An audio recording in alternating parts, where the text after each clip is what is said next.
I'll keep going till my feet become blown. I'll keep going till my feet become blown. I'll keep going till my feet become blown. I'll keep going till my till my speaker come.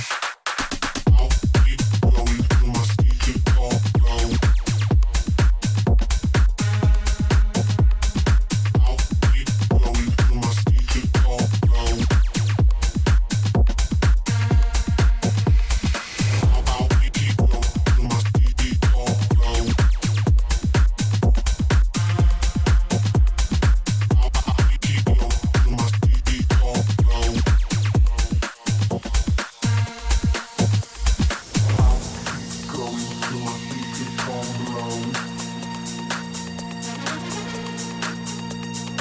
I'll keep going till my speaker come blow.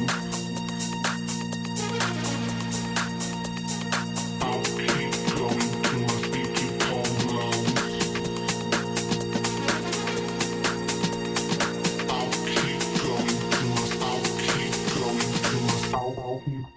Till my speaker come. I'll keep going till my speaker come blow. I'll keep going till my speaker come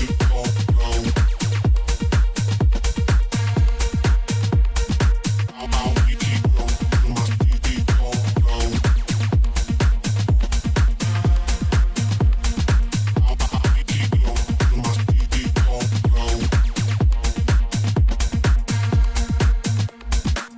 I'll keep going till my speaker come blow. I'll keep going till my speaker come blow.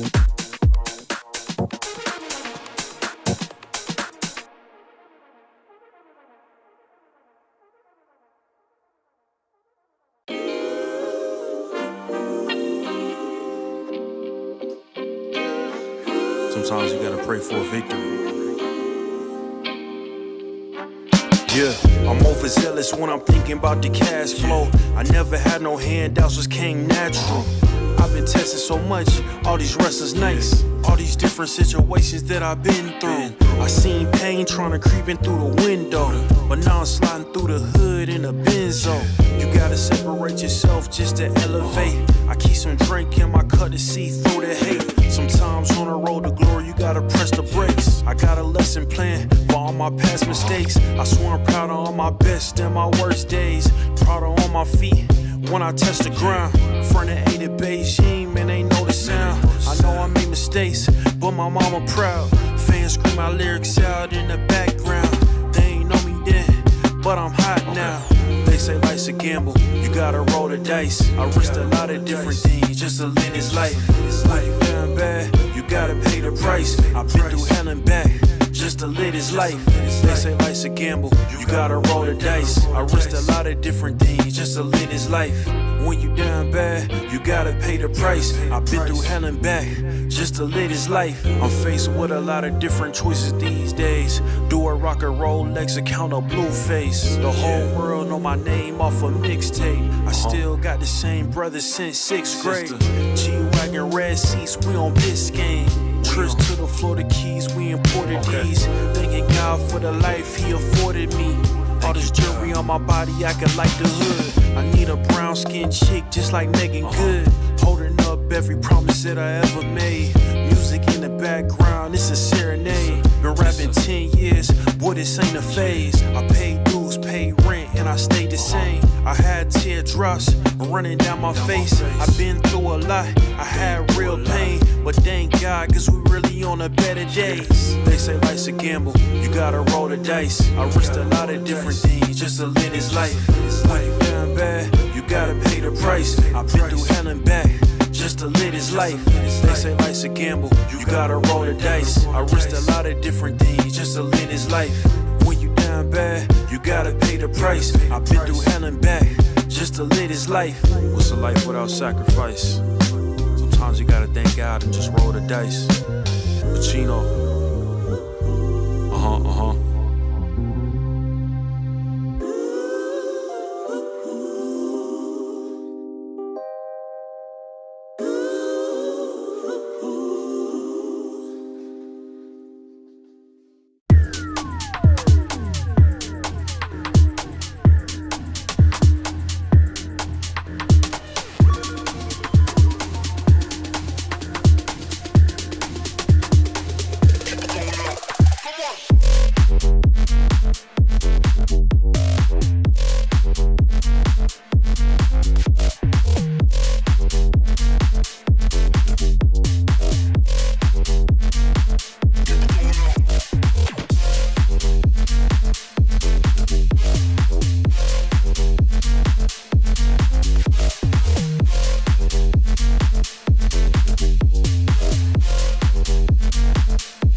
The road to the top is a riddle.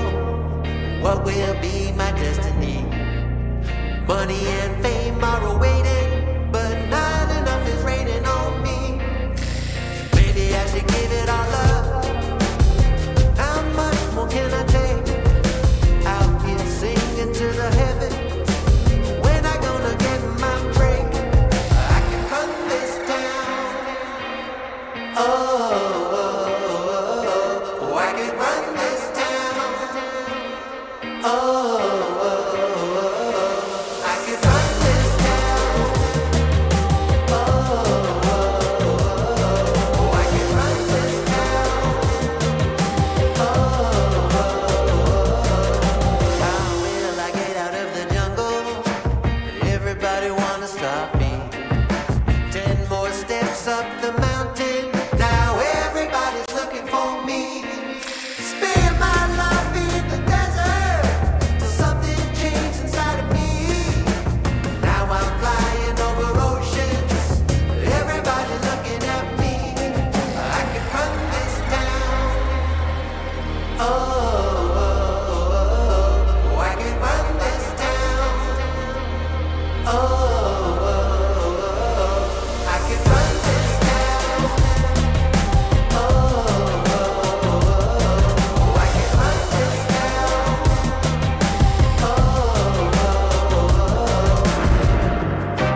your feet, this is a shakedown. Order up that beat just like a takeout. Show me you got soul inside those new shoes, and you can rock and roll with an attitude. So good, so fresh, just the way you like it. Just the way you like it. So good, so fresh. You're the new MC, you got the remix. Keep it on repeat, just let the beat kick. Everywhere you go, you bring the roof down. Everybody knows you got your own sound. So good, so fresh, just the way you like it. Just the way you like it. So good, so fresh. Yeah, you like it, the way you like it. Oh, yeah, you like it, the way you like it now. Yeah, you like it, the way you like it. Oh, so good, so fresh. Get up on your feet.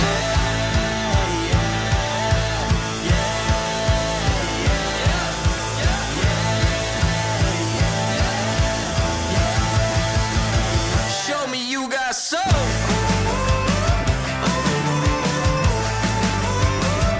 Just the way you like it. So good, so fresh.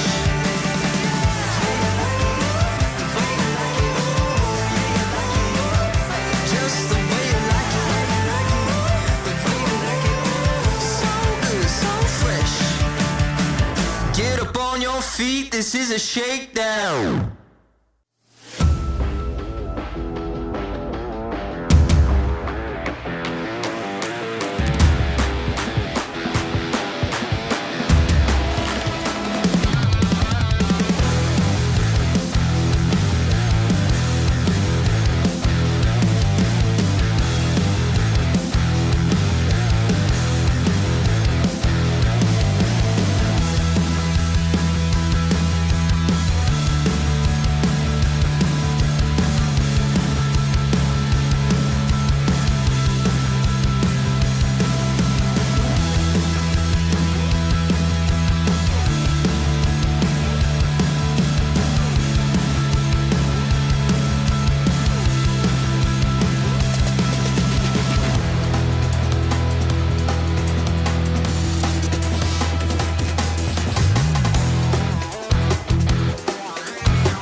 I'll keep going till my speakers come blow. I'll keep going till my speakers come blow. I'll keep going till my speakers come blow. I'll keep going till my I'll keep going till my I'll keep go till my speakers come. I'll keep going till my speakers come blow. I'll keep going till my speakers come blow. I'll keep going till my speakers come blow. I'll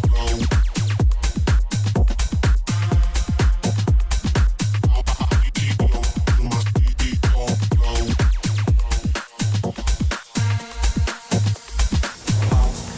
Going till my speakers come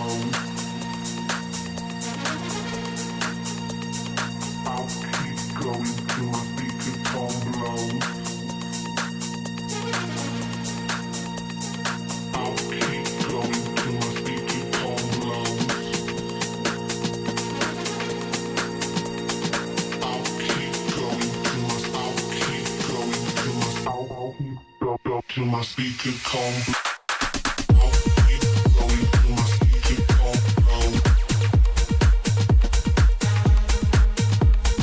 I'll keep going till my speakers come blow. I'll keep going till my speakers come blow. I'll keep going till my speakers come blow. I'll keep going till my speakers come blow. I'll keep going till my speakers come blow.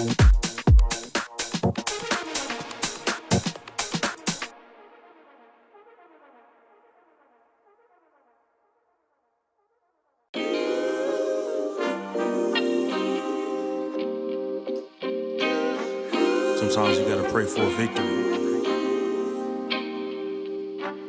Yeah, I'm overzealous when I'm thinking about the cash flow. I never had no handouts, just came natural.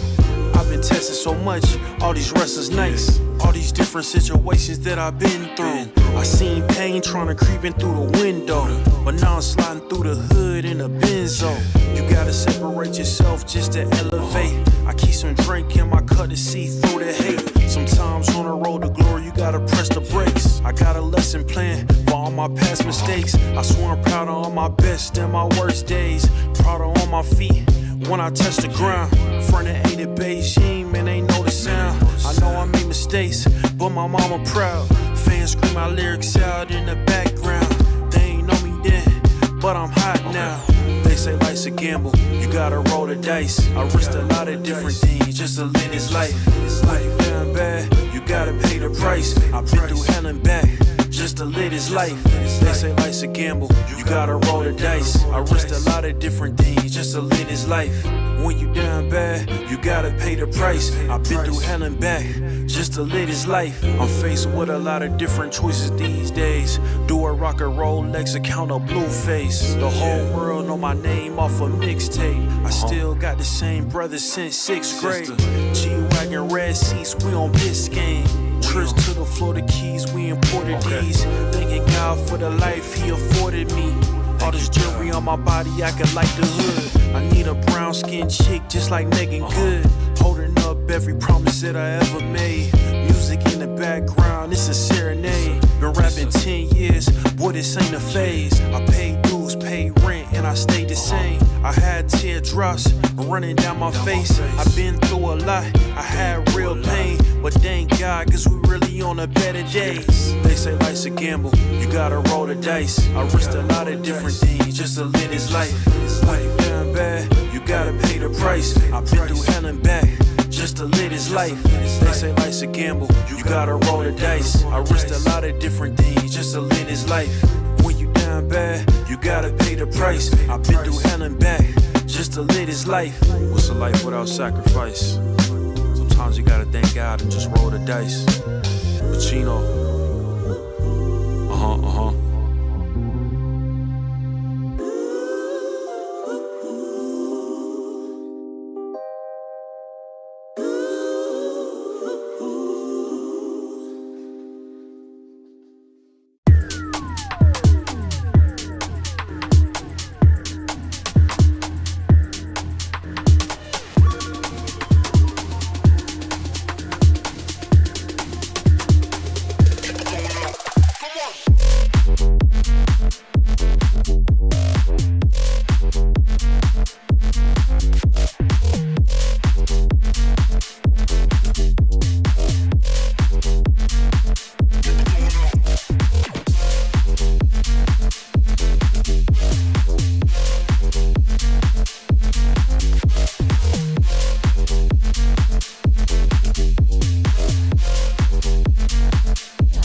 ESL presents ESL Challenger League in partnership with Intel, Acer Predator, DHL, and Kidia.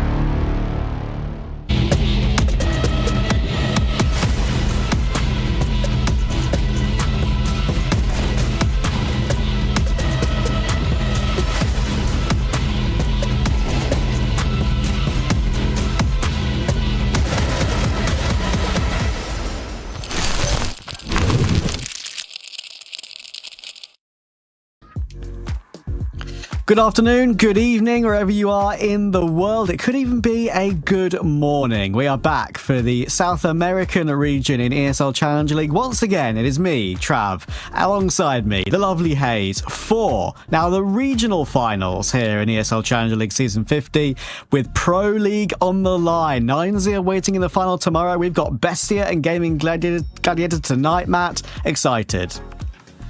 Yeah, you and me both, man. The inaugural regional finals here for the new format in ECL, and we've whittled it down to just 3 teams. 1 spot up for grabs at Pro League. You win the semi-final, you're into the grand final, which would be a best-of-5 festival of Counter-Strike against 9Z, who got a bit of an easier path there with the forfeit win over MIBR, who Trav and I had as our favorites, I think, to win the regional finals and then claim that spot at Pro League. Obviously now no longer in contention, so it feels like it's super open-ended at that point. Yeah, these 3 remaining teams, I really do think all have an opportunity to make it through for sure. And especially Bestia Gaming Gladiators, they all know it's a good opportunity, knowing that MIBR is now no longer in this bracket. We still don't actually know why MIBR decided to not play the regional final. As you can see, there's a gap in the playoff bracket right there where MIBR should have been. Could only assume they looked at their VRS ranking and thought to themselves, okay, our VRS is all right. We're currently 28th. That probably going into the season of Pro League, which we're looking to qualify for, will get us a VRS invite anyway. Not sure about the rules on that one. I'm assuming that will be fine for them. Either way, we shall see. 9Z get that forfeit win, get that bye into the BO5 Grand Final, and now Bestia and Gaming Gladiators will take our attention this evening. Lots of conversation can be had between these 2 teams, right, Matt? Last time we covered Bestia, they were playing with an academy stand-in. Now they're playing with their new player, Buddha. Which is very interesting, right? Because obviously it was Lucha for BESTIA. Lexi actually stood in for a couple of games, looked pretty good, but I never felt like he was going to be the long-term solution for the team. Just did a good short-term role. And I'm keen to see how Buddha's going to progress, because obviously he was a part of 9Z, got benched from that roster for understandable reasons. I mean, just felt like he kind of lacked some firepower in that anchor role. The big question mark is that he now replaces Luchov, which is like I've always described as the tip of the spear for BESTIA. Been the guy who wants to be thrust into the action first, on the front lines, the guy who gets to take over the game. And you get Buddha, who's got a completely different play style, right? He's more reserved, he's more calculated, he doesn't pack as much of a punch, but he seems to be a guy that you can back to make the right decisions in the right moments. So it will be very interesting to see how Nocte goes about actually navigating this change, not only in players, but their skill sets as well. Yeah, for sure, because Buddha, of course, was a pretty long-term in-game leader for quite a lot of his 9Z career, right? Even as a very young player, he would occasionally pick up that secondary calling role, occasionally pick up the in-game leader role. He did it a couple of times in the past for him. So yeah, that's what makes this one really interesting, because you think, okay, well, Buddha, haven't heard that name for a while. He's still only 22, and he spent like 3 entire years of his career, technically 5 years of his career, if you look at the time he spent on 9Z Academy, in 9Z, in the Academy and the main roster. So yeah, he's still very, very young, still got a lot to prove, and maybe without an extra need for the calling, that is freed him up a little bit, and he's been playing pretty well in South America. I also do think, Matt, maybe this pickup for BESTIA is the thought process of, let's take a little bit of pressure off of Noxe. He's getting on a little bit now. Let's see if we can mold Buddha into a secondary voice in this team, perhaps. And then as we go on, perhaps he could take over as the full-time in-game leader once Noxe decides to call it a day. So that's my thought on it. But in comes to Veto, should be an interesting one between these two teams, because of course we have seen them play before. Yeah, and pretty recently as well. They played in CCT against each other in the semi-final, where BESTIA came out on top in pretty convincing fashion, 2-0, 13-4, 13-8. That was on Overpass and Ancient. So going to be a bit of a change in the direction this time around. Gaimin Gladiators, they decide to pick Dust 2 instead of Overpass, and then BESTIA say, well, Overpass went so well for us last time, we may as well just pick it again. Maybe Gaimin Gladiators wouldn't have been expecting that, but not like they're catching BESTIA off guard with the Dust 2 pick, right? That's a map that BESTIA still certainly pride themselves on and have been playing pretty well on lately. So there was no way that Gaimin Gladiators could have pivoted to have an easier time. No, I do agree with that. I do think this Veto is quite a hard one to call, but at current form, you probably say BESTIA should win it, even with the change that's been made. Because don't forget, it's not just BESTIA that have made a change, Gaimin Gladiators have as well. As we've touched on previously, right, it is the ex-W7M core. They picked up Phelps, and obviously legendary player in his own right in Brazil. Had kind of a crazy streak in 2017 when he was picked up for that legendary SK roster, won 5 trophies. He also, of course, won one on Immortals before he joined SK as well.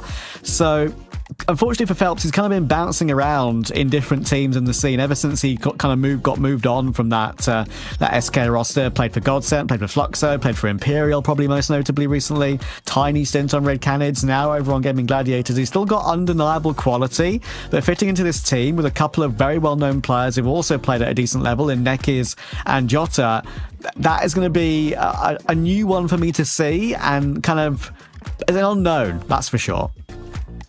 Yeah, true. I mean, it is quite intriguing, I'd say, this Gaimin Gladiators roster.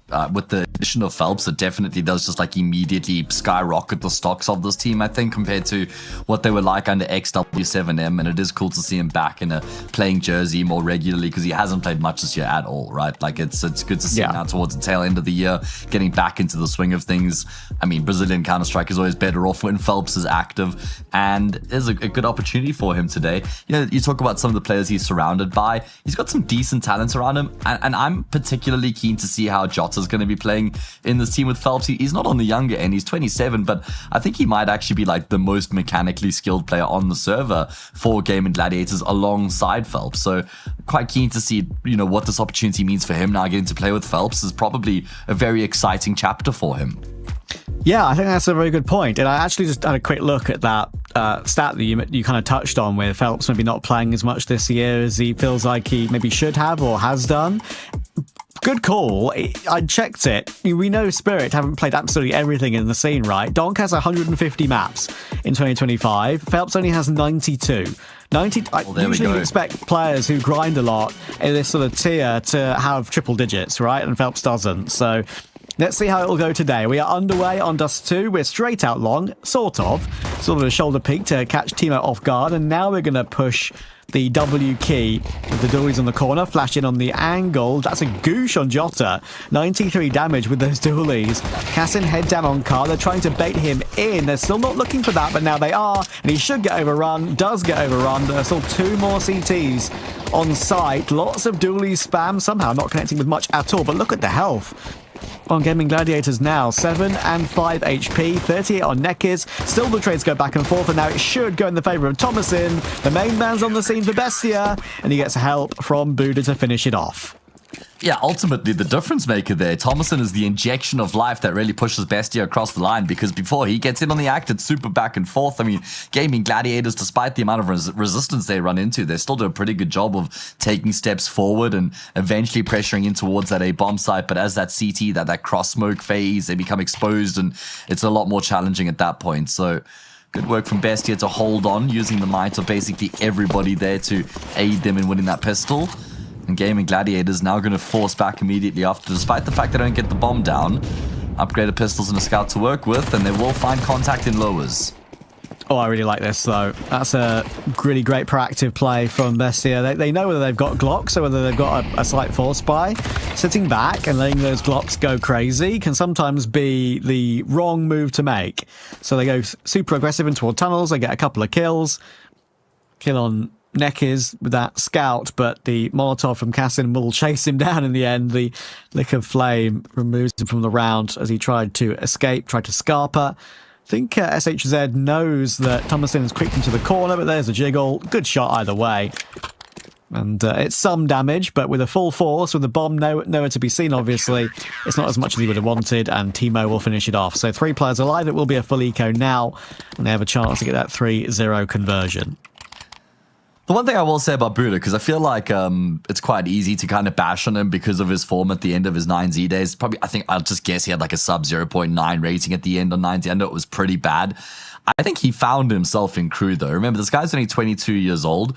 Trav, he's got a 1.19 rating in his past 3 months. And I know, like I said, it's at a bit of a lower level of the game. But I feel like Buddha's just actually, maybe as his namesake might suggest, he's found himself, Trav. You know, he's found that Zen life now. He's clearly looking a lot more comfortable in the server. He's looking like a lot sharper of a player than what he has throughout the, previous years in his career. So I think we could see like an improvement in the firepower department from Buddha coming into this Bestia team.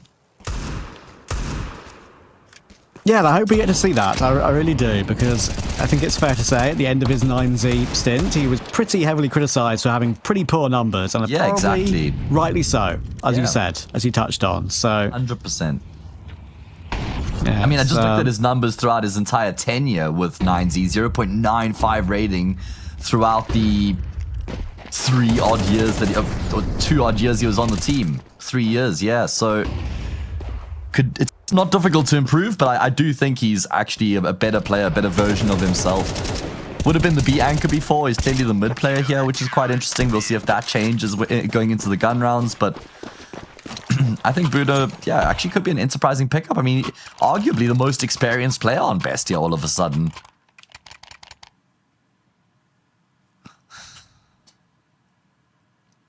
It's very funny, that, isn't it? I mean, Noxay has been around for a very, very long time. I think that's very well publicised when the whole Austin Major debacle went down. Sure. How many years he's been really trying to make that final step in his career to truly get immortalised in the game with a sticker.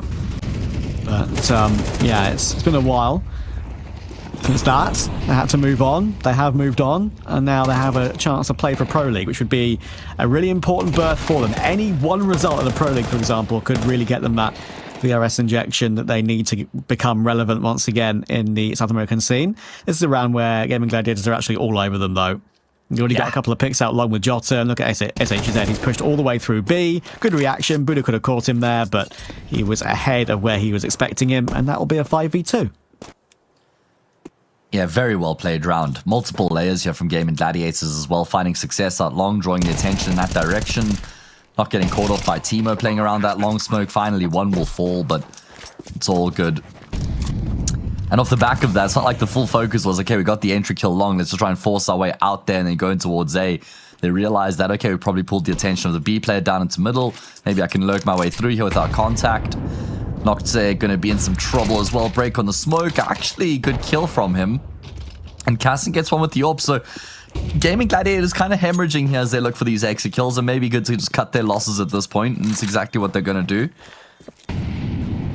Interestingly enough, although Yotta is arguably the best player individually on Gaimin Gladiators, he's actually listed as the IGL on Liquipedia as well. So, certainly an interesting prospect in that regard. Yeah, I mean, I think people might look at Jota, right, being 27 now, looking back at his career. He has had a number of great chances to play at the sort of the top tier with MIBR and Imperial, most notably.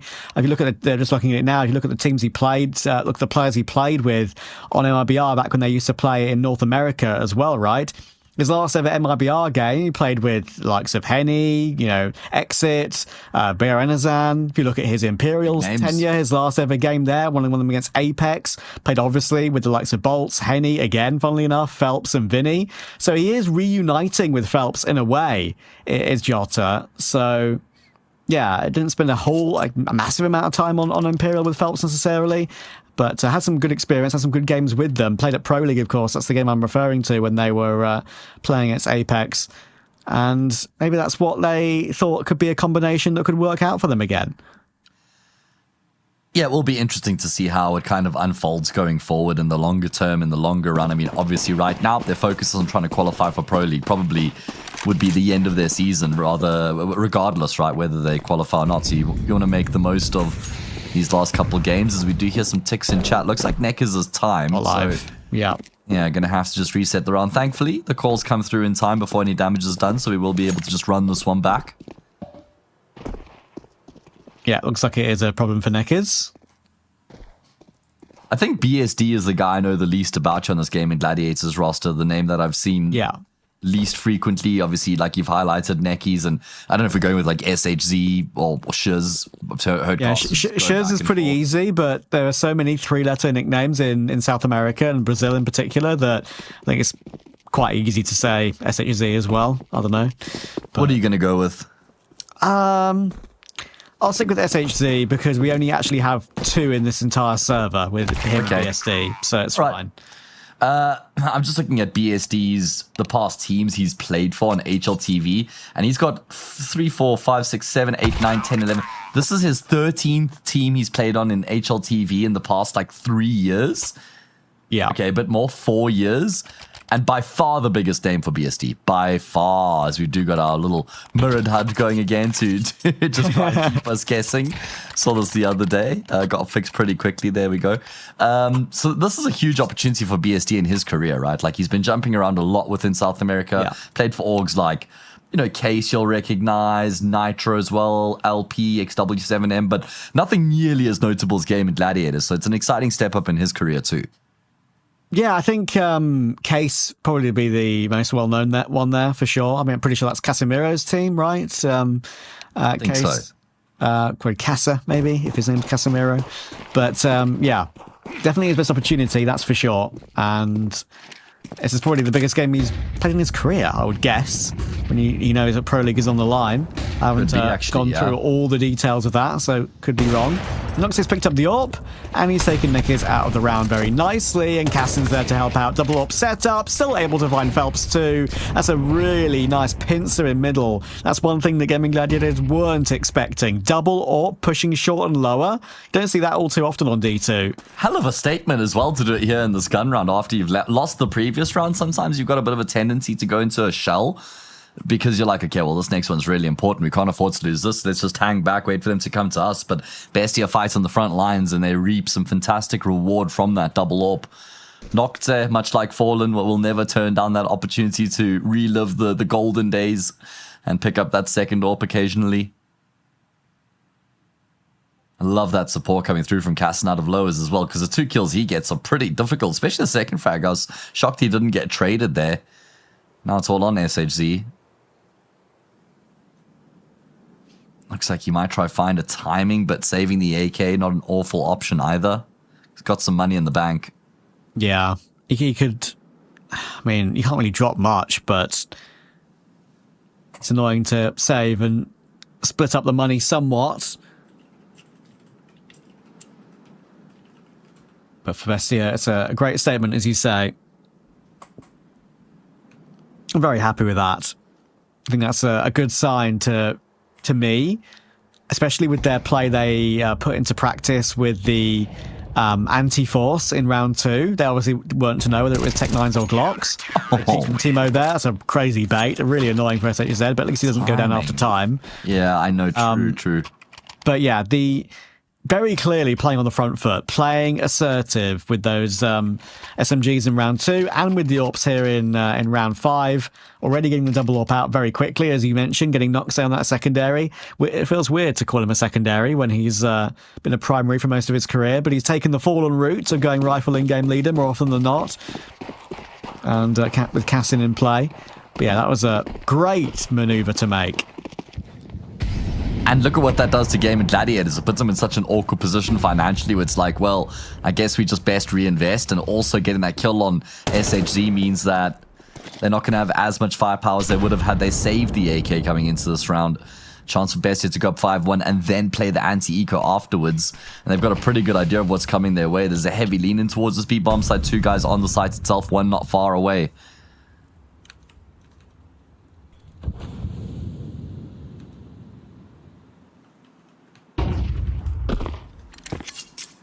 Drops off of it.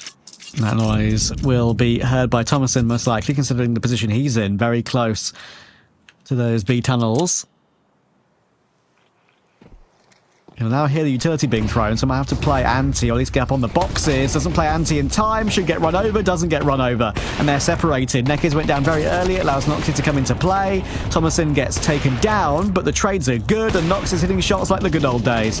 Finally, he's missed one, and now he's out of bullets on that AWP, maybe thinking it's a 10-bullet AWP. That's how long it's been, it feels like sometimes. But Timo will run him down, and that's 3 alive. Bestia in the ascendancy at the moment. So funny, I was thinking the exact same thing, Bestie. Knocks it with that AWP, rolling it back, and thinking he might have had 10 bullets in the mag. But anyway, still gets the job done. That extra line of defense, Noxay being there, it's just such a good read from him because in the previous gun round, he was short, he gets the opening kill. This time, he's leaning in towards B. It's exactly where the action's going down. He's able to find himself a couple kills to keep the situation under control. 5-1. Fantastic start for Bestia.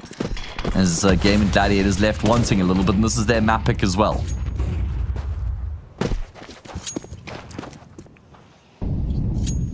Yeah, while it may be their map pick, we do know that Bestia have been liking a bit of Dust 2 lately. They are enjoyers of it.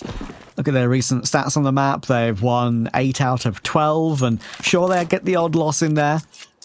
Losing to Shinden, Bounty Hunters. Again, it's Bounty Hunters was a bit messy, of course, considering they're playing with Lexi. Have to take that into consideration.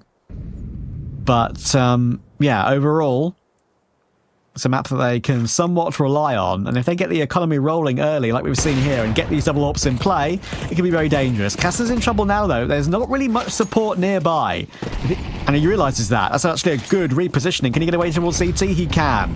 He's made exactly the right call there, considering the lack of support he had at the time. Looks like Neckers might try and run him down, though, with that Tech 9. Timo gets the first, though, and Thomason reacts, even though he's getting tagged down low from that Tech. Bruder then comes in late toward long to catch Jota.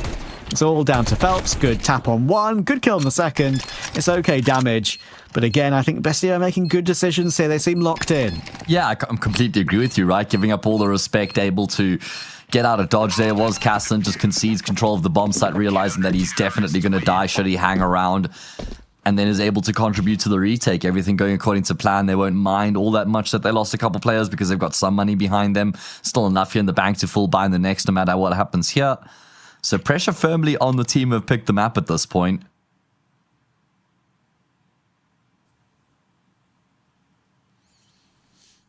I wonder how important it was for Bestia to pick up another Argentinian player to keep the Argentinian core and flag of this team.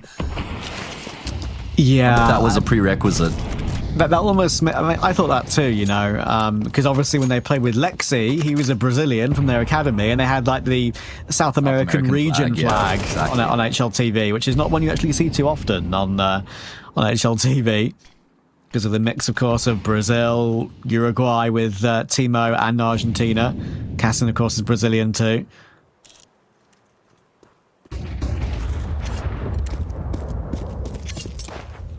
Missed shot there from Mr. Nocte. Oh my goodness, BSD and Thomason on opposite sides of the smoke grenade, or Thomason's in said smoke, and he's going to play the fade. Yotta kind of had an idea, at least BSD will trade. Much needed kill coming through from the Orpa. Minute left on the clock now, 2 players make their way forward through from long. And the Orpa, how does he join up with the action here? He tried to go for the peak there. Yeah, dropping down to CT is what he did last time, but that time tried to take the shot on the corner of the side. Good crosshair placement. He knows where he's going to get peaked from on that headshot angle, but doesn't get the kill. And that gives SHZ and Nekiz a glimmer of hope here in a 2v3. Sure, Cassin really low, but Nox is going all the way around towards long. If SHZ stays out in the open for too much longer, he'll go down, and there we go. But Nekiz can clutch this. Very, very winnable, and now it's even more winnable. Noxie trying to get him out of the round, but no, he just drops into CT in time, and Noxie doesn't get into position quickly enough to stop him from doing so. And Gaimin Gladiators get a critical second round. Yeah, much needed, right? And it was a very difficult round as well, with the way they go blow for blow back and forth throughout the round. I mean, they always felt like they were maybe one step ahead in the round, and eventually it does materialize, comes incredibly close. There's some good moves and good decision making from Nekiz as he drops from high to low. No longer a double open play for the CT side. Gaimin Gladiators win this. They go from 6-2 to 6-4. If no one on BESTIA saves. Yes.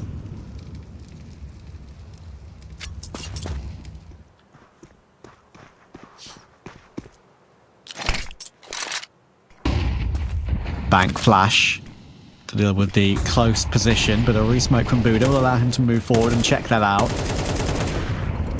Needs to be careful of those spams coming through, though. Phelps has managed to get out on a good timing. As I said, Buddha was keeping a close eye on that. Now Nox is going to go looking for it, but Phelps was very, very ready. Thankfully, Buddha was there. They went for that one together. Yeah. I like that setup there between the two of them to enable the trade at a minimum. Removing Phelps from the equation. Now the focus shifts on towards the same bomb site here for Gaimin Gladiators. 3 players grouped up, fourth not far away. Simple exec here, Trav. Easy as it gets, really. Oh, dropping into CT, though. That does catch Cassin off, but as you say, trade at least possible. Timo, though, standing tall. And he gets help from Thomason to finish it off. That was very, I guess, quicker cleanup than I thought it was going to be. Cassin got killed. Those kills come in quick succession. He also just realizes that he can't really sit by idly and goose, because he's going to get swung from CT, pushing up ramp, and he's going to get pressured up short as well. So he figures, might as well take matters into my own hands. The silencer aided him for a second there as well. Nekiz probably didn't instantly realize where the fight was coming from. Enables Timo to get the multi. And that means Gaimin Gladiators straight back into eco territory. Just haven't been able to gain any traction here on this T side so far. Yeah, it's been little bits and bobs, unfortunately, for Gaimin Gladiators. And again, with the money in an awkward position, when you got the loss bonus in the state it's in, you can get a Hero AK out, you can maybe get some Tech 9s and some armor, make these rounds dangerous, but yeah, BESTIA, they'll feel very confident now with so many rounds on CT already, at least a 7-5 confirmed, but they'll be wanting a lot more than that. I think actually another important thing I want to touch on with Buddha, I will just double check this to make sure I'm absolutely right, but one of the things that kind of categorized 9Z's incredible run back, I think it was Dallas last year. I think he was still on the team then, if I remember correctly. Would have been. It was how good their D2 was. Okay. So I think it could improve BESTIA's D2 more than it already is. I mean, having a strong B anchor on this map is always going to go a super long way, and I guess he's maybe now a bit of like the link between middle and B, not the out-and-out B anchor with Thomason on the team. So, yeah, you're right. It's definitely just going to bolster this team's map here. Look at the confidence. Oh, my goodness. Teemo running at them in the anti-eco just destroys them, and he'll even finish off the job. Neat little double dink to seal the deal. 8-2, Bestia in complete control. And they're looking to win this map in the first half from here. Yeah, incredible. I did double check it, and yes, that was the event. Buddha was still on the team. They beat Mouse in a BO1. Upper semi-final, beat Liquid in 3 maps, then beat Vitality 2-0 in the upper final to go straight through to those semi-finals, and of course met the written in the stars G2 with Stewie 2K standing in, obviously. So you weren't beating Stewie on his home turf, unfortunately, if you're 9Z in that event, that's for sure. Anyway, yeah, that was when it went on a super deep run. Was it semis? You said it was semis, yes. Yeah, I remember that actually. Watched that game. I think 9Z could have won that game against G2. They weren't far from winning it, if I remember correctly. Though it was like 13-11 map 1, so you're right. Yeah, super close map at least. Anyway, here we go. Got to be a win here for Gaimin Gladiators, non-negotiable.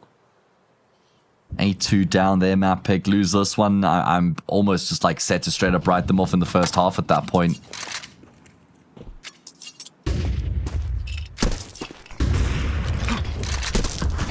Jump smoke in. Good pick for BSD, though. He's been pretty silent so far in this game. Only 3rd kill with that AWP.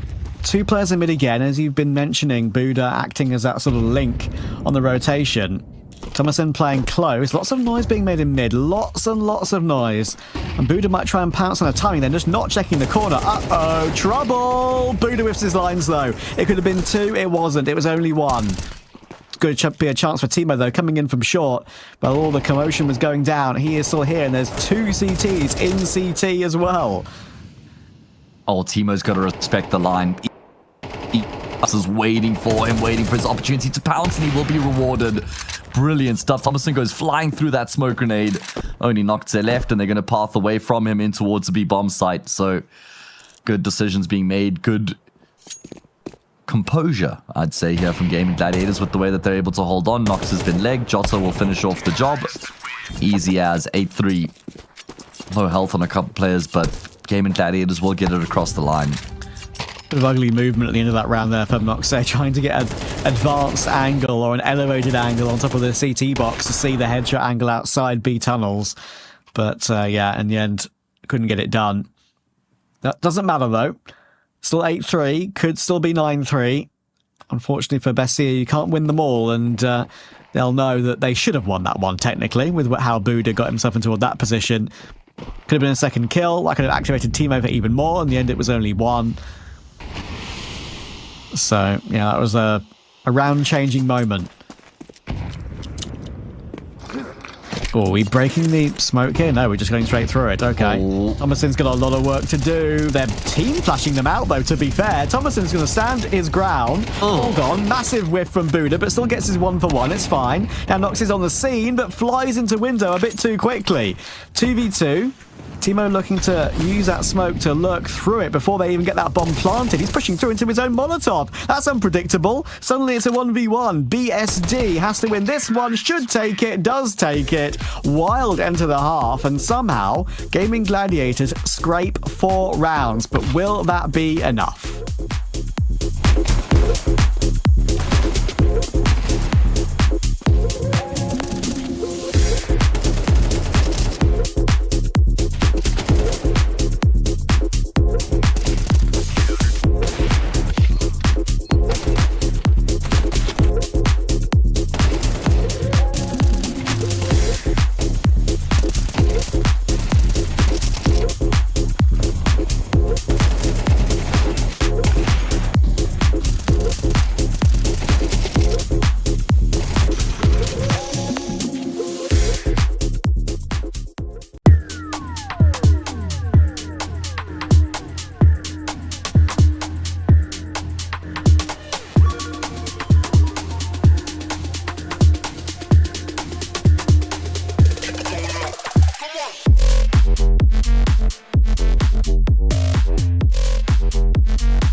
8-4 probably could have been more for Bestia. They kind of flew into some fights there in the last couple of rounds of the half, and be a little bit rashly. But Gaimin Gladiators won't be worried about that. They at least got themselves into this game. I will put it down to one player, Mr. Buddha. I mean, think about both those sprays he had there. We could have gotten a multi, and he wasn't able to get as much as he needed from the last 2 rounds of the half, in my opinion. The one moment on the opposite side of mid doors and the other moment there in the B-bomb side. And it looks like I'm going to have even more time to talk about it, because we clearly aren't live in the pistol. Is it Neckies again is the question. Number 0. Nope, Neckies is going to be moving around, so that looks fine. No damage done. But yeah, I think that Buddha, he looks a bit laggy. I don't know. I think Buddha should have gotten more out of both of those positions, and I think that they probably win both those rounds if he does multi in either of those situations or in both those situations. So was a little bit of a letdown, but Bestia will still be very happy with 8-4, right? Yeah, it's a funny one, right? I mean, look at the KDs, 12 and 6. He has a great half. Like, you can't deny that he's been very impactful. But he'll probably think to himself, especially if this game starts to become close, oh no, it's actually kind of my fault. This game kind of wasn't already done and dusted, right? So, yeah, we'll have to see. It did look like it was Thomasin who was struggling. We saw him walking around outside B tunnels there, kind of going back and forth. I think there was one moment where he switched to the third-person POV of whichever teammate was next to him, and we saw him look one way and then immediately switch the other, like he's having ping or connection issues. So I think he's okay now. We're going to unpause very soon, I hope. We have had the match medic, and the pistol round will get started once again. There we go. Utility is going to be available for Cassin. He's dropped a Molotov. Noxie's got the rest of the grenades with smoke, double flash, the normal amount of nades you probably need for a long play on Dust 2. It's important to mention that, of course, spawns can differ on Dust 2 as well.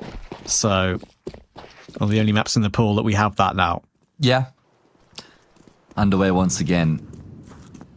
Gaimin Gladiators looking to try and take a bit of a fight to Bestia with the way they poke through middle initially, and Phelps, oh, it's a brilliant second frag coming through from him. He's going to hold his ground here as well, eventually force backwards, support's coming through for him, and eventually he will be felled.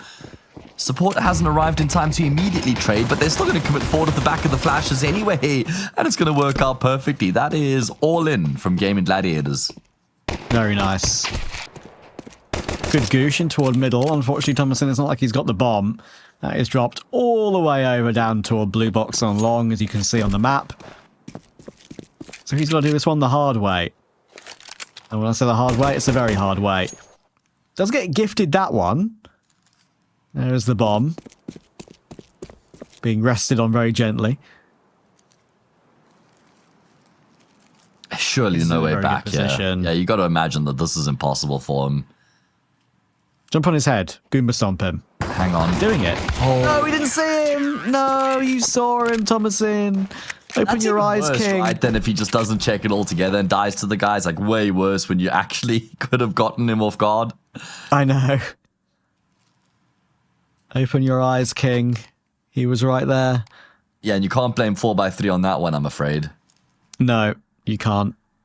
Doesn't that could give Gaimin Gladiators screen. Exactly. And that could give Gaimin Gladiators a really good chance to make a comeback happen now. They've got another tech pause, so maybe those issues for BESTIA still aren't 100% confirmed yet. We do know that occasionally they can be having a few of those due to the servers they play on and stuff like that, and just where they are in the world, full stop. So hopefully that's something we can resolve. We don't know if it's them having the issues. We actually don't know at all yet. No info. So yeah. It's always a deal, especially between Argentinian and Brazilian teams, trying to find balance on the server where everybody's happy and comfortable. I don't think this is necessarily down to server connection, though. I think it's just an individual issue that we're going to be. That's what I meant. Out. Sorry, my bad. The player's connection to the servers to be more explanatory. Yeah. Yeah, gotcha. 8-5 Gaimin Gladiators, like you say, much needed pistol round going their way as they draw within 3 once again, and should be able to make it a 2-round gap with this being an anti-eco. Yeah, they got Phelped out on long. First time in the map, feels like. That is true. He's had a quiet game. As we touched on at the beginning of the series, right? I mean, Phelps is a legendary name. Unfortunately, in his case, not one of the names that was ever on a major winning roster from the LG SK days. He joined a bit too late to get a major under his belt, but he was part of a very, very, very good SK in 2017. That's what most people know him for. There'll be lots of CS2 fans, I feel like, who may be new to the game, could have come in during the start of CS2, or maybe even come in during COVID when the game was booming, of course, when everyone was playing at home in 2020. Maybe not necessarily would have known much about Phelps. He was kind of floating around in Tier 2, Tier 3 before he went back to Imperial back around that time in 2022. But yeah, if there are CS2 fans, I'm sure there'll be many of them who won't know about how good he was back in the day, how many trophies he won with the legendary SK roster back in 2017. I'm just going to have a look through them now. They're on his HLTV profile, obviously. We've got a Cologne in 17. We've got an ECS Season 3. I was in the arena to watch that one. That was a legendary game. Went to like 1 a.m. local time with loads of overtimes. DreamHack Open Summer 2017. IM Sydney 2017. And the CS Summit Spring 2017 as well. All 5 trophies he got with SK. Soon we'll be calling that 10 years ago, Trav. I know. I always say this to you, don't I? It's crazy to think about, honestly. Terrifying. He's only played 20 maps in the past 3 months, though, guys, just to put it in perspective for everybody. Yes. He's only now kind of like bumbling about finding his footing again. Look at this from Bestia. Okay. Full investment. Yeah, all in. Not could be in some trouble. And oh my goodness, he does so much damage, but it's not fatal. Yotta will get out with 2 health. The nade misses the mark there, no? Did Buddha not try and throw a nade onto Catwalk? I'm not sure, but I'll tell you one thing. Jota was ducking out of the way, making absolutely sure he wasn't going to get caught by a bullet at least there. Head down, getting that player model obscured. But yeah, there's not many maps for Phelps. So you need to see him get warmed up into what is a very important game for the organisation and for this roster. Could have a chance in a grand final to play for Pro League. Which would be something unexpected for some of these players, that's for sure. Okay, you've got utility out into a middle. Go ahead. I was going to just say it is interesting to see Gaimin Gladiators coming back. Of course, they bought the ecstatic team before, the Danish team, and now they're back. Different flavor with the Brazilian boys as they do look to try and push into the save bombs that do BESTIA, and they've actually done enough to at least force these players back and then get space for a plant, but surely nothing more, right? Like, they've got no positions to play with in the post plant. Should be easy pickings for the CT side, and it absolutely is. Yeah, all good. Phelps will get the final frag, and the plant is the result. Not the ultimate goal they would have wanted, because they did fully invest. It's just a consolation there to get, as you can see, around 3k per player, to get a half buy into this round, and then a full buy into the round after. And, yeah, a chance for Gaimin Gladiators to do some more work with these MP9s. And yeah, I'm not going to beat around the bush, Matt, of course, obviously with Gaimin Gladiators. There have been some news about how the organisation is run, not just in CS, but in other esports as well. So... Ota, cough, cough. It's good, yes, it's good to see a name back, but I do hope everything is running smoothly with this new pickup. Yeah, on paper, it's exciting, it looks good. On paper, we're having a lot of technical issues, and I guess not only on paper, but in the server in practice as well. Yeah. It's... Looked like Jota that time. I saw him moving around a bit laggily. That is not a word. I've created one. We'll make it one. Yeah, it should be. It should be with Counter-Strike, honestly. Should popularize that one. Chat, press 1 if you think laggily should be a word. Press 2 if you hate it. Press 3 if you think I should shut up. Now you're going to press 3, aren't you? No, it's not an option. Don't do that. Not to Trav, guys. Not to Trav out of everybody. Yeah, BESTIA going to have to just half buy here. Chance for Gaimin Gladiators to draw within 1. They were 8-2 down at one point, and they could even have been 10-2 down in the half if Buddha had hit his shots a bit better. So it is a little bit concerning. It's a little bit concerning with the way that the game has been shaping up for BESTIA. They were in complete control at one point. Now it feels like it's just completely open-ended once again. Oh, yeah, I think as I didn't really get a chance to talk about that as much in a way, like as we got toward the end of that half, but they were kind of flying into fights, and I know, like, you have to fly into fights over toward B like that sometimes, because you know, even if you let a 2v4 set up in an after plant, you can get caught by those still. Sure, it was a bit more of an even situation, more like a 2v2, 2v3 or something, but still, you can understand why they wanted to put pressure on, but it's still one that's a little bit concerning for BESTIA when it could have been a 10-2, now an 8-4, now all of a sudden it's a very close game. I believe because of the persistent issues we are having, we are switching server, so hopefully a quick break, and then we're back into World Dust 2.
I'll keep going till my feet become blown. I'll keep going till my feet become blown.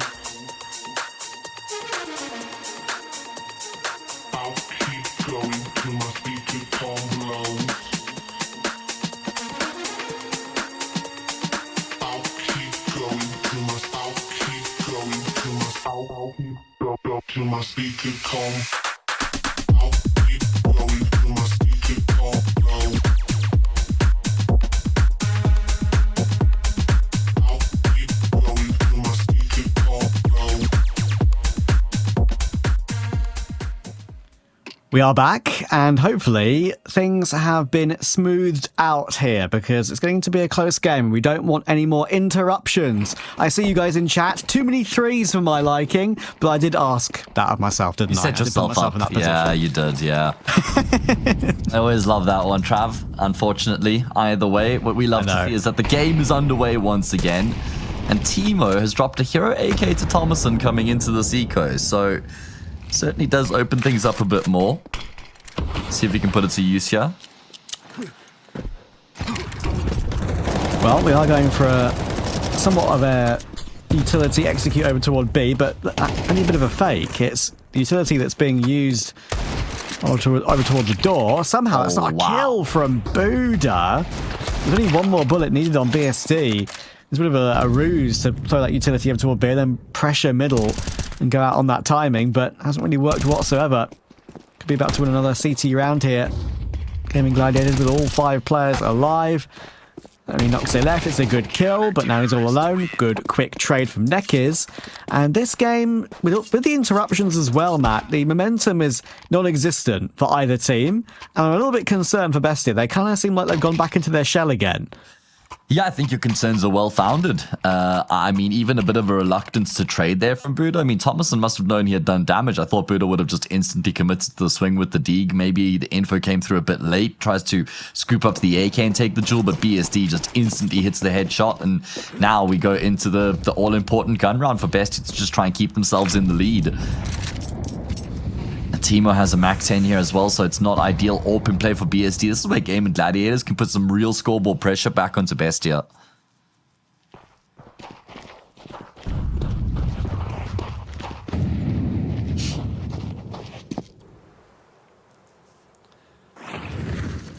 If Bestia lose this round, they'll feel a lot of pressure for the first time here on the map.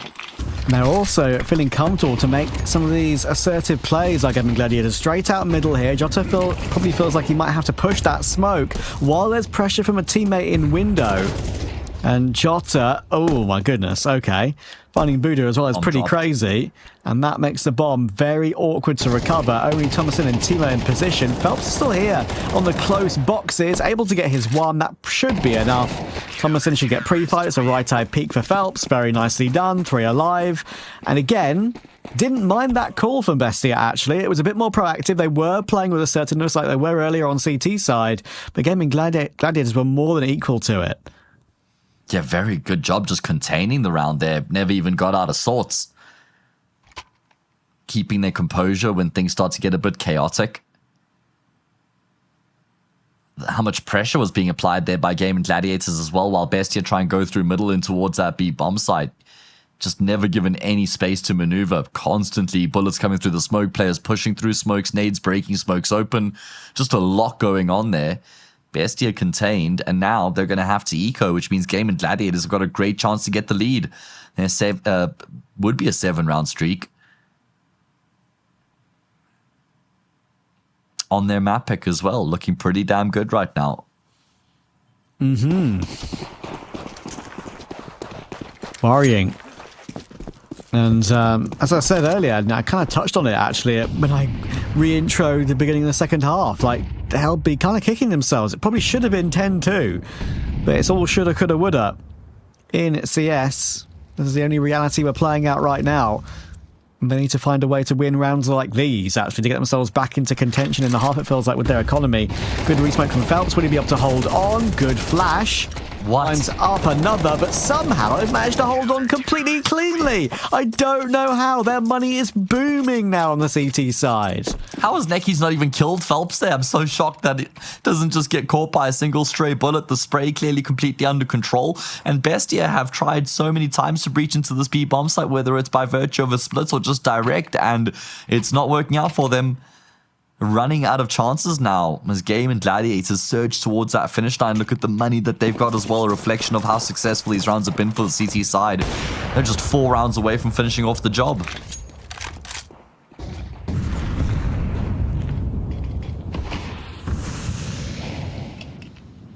What a turnaround. And also, pretty upset. I know the next map is Bestia's map pick, with it being Overpass, but it's a map that Gaimin Gladiators picked a couple days ago against Bestia, so they'll clearly back themselves on it. Awful timing for Jota here, though. They're up elbow, and he just left as they rounded the corner. Nekiz, a lot of pressure on him, but again, timing's actually going in their favor right now. It's a bit whiffy, and the nades will do a lot of damage to him. Phelps has no idea that Thomason's still in middle after killing Timo, but they're holding on again somehow. They're not taking advantage of the gap it felt like they had there, and Cassin gets destroyed. Once again, it's down to Thomason, and he cannot do it all by himself. Bestia, this is very, very messy. This is not the Dust 2 I've seen from you previously. Yeah, all over the place, right? Tripping over each other, I mean, kind of getting a path onto the bomb site, but then just getting fragged by people who you should expect to be there. Like, Neki's pushing up ramp, caught them completely off guard somehow, even though it looked like Cassin spotted him on short crossing across to ramp, so not sure how he catches them off guard. It was very messy from Gaimin Gladiators as well, but in comparison with how Bestia was so messy, Gaimin Gladiators looked clean, and that's saying a lot because that round was far from clean for the CT side. Yeah, I mean, as you said, I think Jota was the first one I was worried about because he fell away toward long, literally as two Bestia players rounded the corner on short. He didn't see that. They got into toward elbow very quickly, but of course then they start making noise. So that alerted Gaimin Gladiators to what was going on. And, yeah, they managed to recover ever since then. Utility was very awkward, but they had just the manpower in position to deal with it. Bestia didn't put the pressure on as quickly as they could and maybe should have done once they got that control up toward elbow. They're a little bit too wary. And this is a far cry from what we saw from the Bestia of that opening stage of that first half on their CT side, where they're putting a lot of pressure, a lot of CT pinches. Working really well as a unit as well, right? Compared to what we've seen. Exactly. It's all disappeared, and Phelps is now back to the top fragger for his team. Exactly where you'd expect a name like that at this level. Okay, here we go. Cassin will get one. Now the site player struggling. And SHZ will get run down. All of a sudden, 5v3. It's always rounds like this that seem to go your way out of nowhere. I don't think Jota will be given much in toward pit. They are creeping up with these rifles now, but the bomb's just gone down. There's a Galil in position. It's another good shot from Timo. And that should relax things. Suddenly, Gaimin Gladiators have a chance to win this round. Neckers is looking a bit whiffy there as well. And as soon as Jota gets his own kill, he knows he has to Scarper, but could be caught by the Techno Thomasin. Good awareness. And that might be able to give him the ult for free now. Much needed round. That's going to inject so much life into the campaign here for Bestia. Just rally the troops once again. They get a huge reprieve by winning the eco. Like you say, things cascade out of control off the back of that first kill. Looks really clean with the one dig and just immediately felt like, okay, there's a good chance in the round here. The fact that the A anchor doesn't get a kill either just made it very difficult to recover at that point. And Timo's one dig was the hammer that put the nail in the wall there. The hammer that finished off the job. And they draw within one once again. And if they win this round, then, well, not like they get themselves an anti-eco, but certainly a leveled up scoreline. Still a lot of work to be done here. A lot of ground to be made up for Bestia, even though it's a one-round gap. Yeah, that's only kind of what we saw from Gaimin Gladiators, right? At one point when it was 7-2, it was only a flash in the pan. Then it became 8-2, then it became 8-4. With 2 rounds they probably should have won. Can Gaimin Gladiators keep the pressure on? We've got Phelps on a secondary AWP here. Now, that's not something I remember too much back in his heyday. Neither. He was known to be an aggressive, talented rifler. And they moved on from I think it's from the FNX days, right? So, even on the Imperial, his time on Imperial, I don't remember him picking up the secondary too often. So, a bit of a change up maybe for Gaimin Gladiators here. You just know he can do whatever he wants in this team. That's for sure. Oh, for sure. Oh, for sure. I mean, especially on Dust 2, CT side, you feel a bit more free. That's for certain. All right, well, what are Bestia cooking up, taking their time in the round? They've generally kind of struggled in the earlier rounds here where they've gotten picked off a bit more and then had to execute with a weaker base. Oh, SHC going to get flashed into long. No one playing anti. 3 players completely blinded up. He mops up 2 and gets out of dodge. I was going to say, don't need to hang around you with the P2K. It's a brilliant return already. You want to lock in your profits. So good. Look for information. Good catch on Thomasin. He was trying to work his way up on a timing, but now Cassin, he's scoping. He's about to get caught in the side if he's not careful. Could be from middle. It could be from long.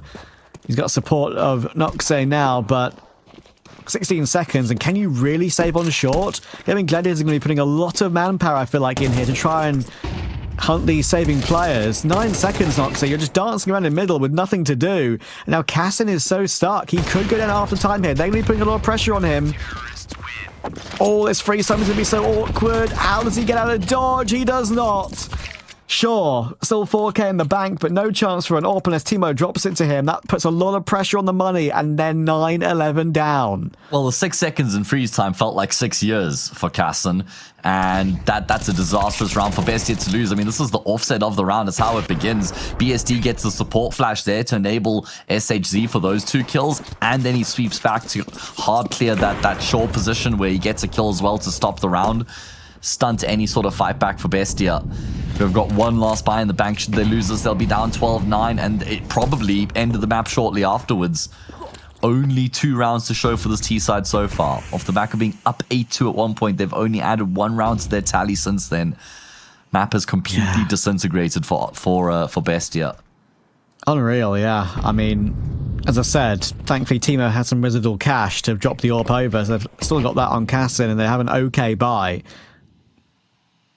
Don't understand why we don't have Thomasin on a rifle, on a Mac 10 instead, but hey-ho.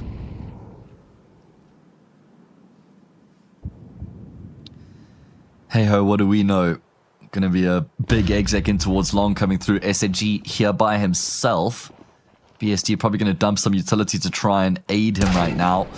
He's trying to play the headshot angle. There's Timo. Brilliant kill coming through from him, and then leaping around the corner. He'll catch BSD as well out in the open. Should be round over. Yeah, timing completely missed on that setup toward long there for Gaimin Gladiators. You could tell that BSD really wanted to flash for SHZ in pit. I'm sure SHZ was making a lot of comms saying what was going on. They're out long, can you flash for me? And then, of course, BSD is on ramp in a position to throw that flash, but it's too late. SHZ gets taken down, and then it leaves him completely exposed in that position on ramp when he's about to be swung by 4 players. If you get 1 there, it's a minor miracle. So that is something for BESTIA to work with. A little micro error from Gaimin Gladiators will snowball, and it keeps them within 1, only just.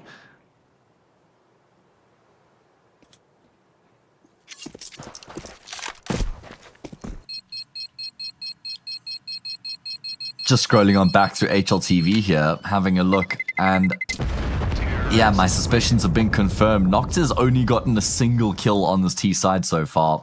I mean, I know that everybody's basically dropped off a cliff. I think Buddha came into the half with 12 frags. Casson not gotten many either. So yeah, BESTIA have disappeared, but they're still in the contest. There's still a chance here for them.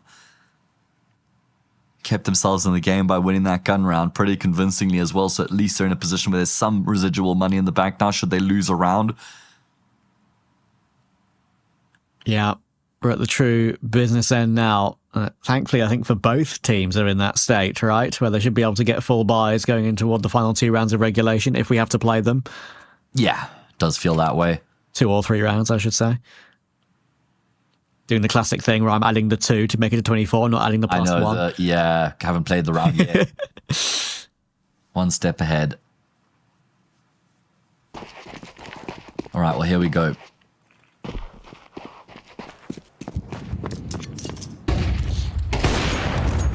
Oh, too easy. Exactly. Timing on the P card, not blinded by the flash, holds the line, gets a frag for free. Exactly my thought. That's just a classic pick you'd get in your everyday Premier game.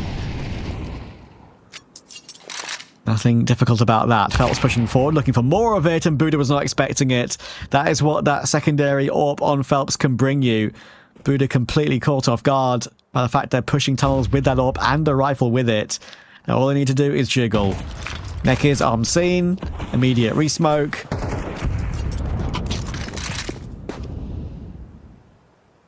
Full control in a 5v3. Jota's actually pushed up quite close. Bit awkward to play there, though, when you're in a 5v3.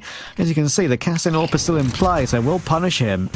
I wouldn't maybe advise playing there when you're in such an advantage. However, it's still okay for now. Manageable. A lot of space down middle right now for the T side should they explore in that direction. Gaimin Gladiators playing the extremities, and as I said, that Neckies will sweep back. Almost about to hit that 30-second mark now. Yeah, are they going to try and burst into B? Necky's here still. Doesn't matter. Thomason is on one. Oh, Casson going to miss the no-scope, and the follow-up he's going to miss as well. So maybe now a chance in the 2v2 on the retake. And they probably can go for it. Thing is, it's an AWP on a retake, and that's what's so painful. Look where Thomason's put himself as well. He's ahead of the game, ahead of the curve. Great play. It's all down to him, as it so often is. Noxie peeks from window as soon as Thomason goes swinging. That is the excellent team play that those two have had together for years on this team. And all of a sudden, BESTIA are back even at 11 all. I can't quite believe they managed to burst their way back in from a 3v5. I know. I mean, Thomason, like you say, cometh the hour, cometh the man. He's delivered the goods again here for his team, getting the double entry without losing a player in the process. Brilliant work out of him, some sharp shooting. Especially on that second play, I had to just counter-strafe to be able to take that fight on the fly, comes out on top. And after the full reinvestment for the CT side, they're not going to have much money left remaining. So it could be a world where BESTIA actually snatched the 13-11. And they themselves have also lost a couple counts of their round loss bonus. So game is very evenly poised right now. Yeah, anyone's map, it still feels like. Gaimin Gladiators will be so angry because they made such good moves early round there to gain that 5v3. Phelps, as I was touching on, that secondary AWP pushing into tunnels with a rifler, perfect play. Then had the site-mate, and I believe in Neckies, jiggling tunnel with the smoke to chuck it down whenever it was needed. And they felt so in control from there, but then Cassin managed to catch one on short, maybe a bit too far pushed up when it wasn't necessary. And that was the first piece of the puzzle, the first domino that was felled. And Thomason, as we've seen so many times, as you rightly pointed out, was the man to drag it back and drag it back into their favour. Unpause. Nobody on 20 kills yet, surprisingly. 22 rounds deep into the game. We got everybody up to double digits, but nobody up to 20 frags. So it's like everybody's alive, everybody's shown up, but nobody's setting the server on fire on either side of the server. Kind of is how, weirdly enough, it's kind of how this game's been played out as well, right? It's been kind of a little bit stop-start with the tech issues. Yeah. It's been very mid, but be as simple as that. It has been a mid game with D2, very obviously. Not both teams not playing at their full capacity. How about that? Could be a very important double kill from Buddha. He was great on CT, fallen off a little bit since then, of course, with the comeback from Gaimin Gladiators, but they've managed to wrestle long control. That's not something they've had too much of, I feel like, BESTIA, in this half.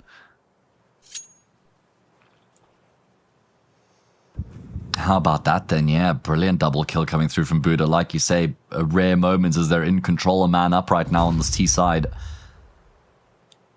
And 2 of the 3 left remaining for the CTs have got AWPs. Yeah, and you can tell with BSD that he's really wanting to play aggressive, play on the front foot, knowing that in a 3v4, you kind of need to go looking for info. You need to be taking that pick, especially when you're the AWPer. He's still keeping a very close eye on short, but with noise being made toward long, as they had that long control for so long, it's going to be awkward for him. He's on a very weird angle now. Should get a bit of a shadow advantage, but doesn't in the end, actually. And look at it from there. He's able to find Thomason really well. Problem is, Neckies got taken down by Buddha. In the meantime, it's a 3rd kill of the round for Buddha. 30 seconds as the bomb is now slowly tiptoeing its way up into the site itself. Cassin has full control of long. And as you touched on, it is the 2 AWPs remaining. BSD, I think, has been seen on the angle as well. Possibly an arm spotted. And they're playing this one so carefully to get this plant all well and good. And they will. And now the double AWP retake. How can you get anywhere near this? Look at where Phelps is. I think we're falling back to play for overtime. Oh, I mean, I wonder if he has a rifle there. If they actually maybe attempted a bit more, he would have had more maneuverability. Might not have been as static throughout the earlier portion of the round there as well. So that does suck a little bit. But BESTIA going to get up to map point against all the odds. They were down, what, 11-8? Or it was 10-8, right? And then they won the eco, then 11-8, now up to 11 all, soon to be 12-11. What a game between these two teams. As close as it could possibly be.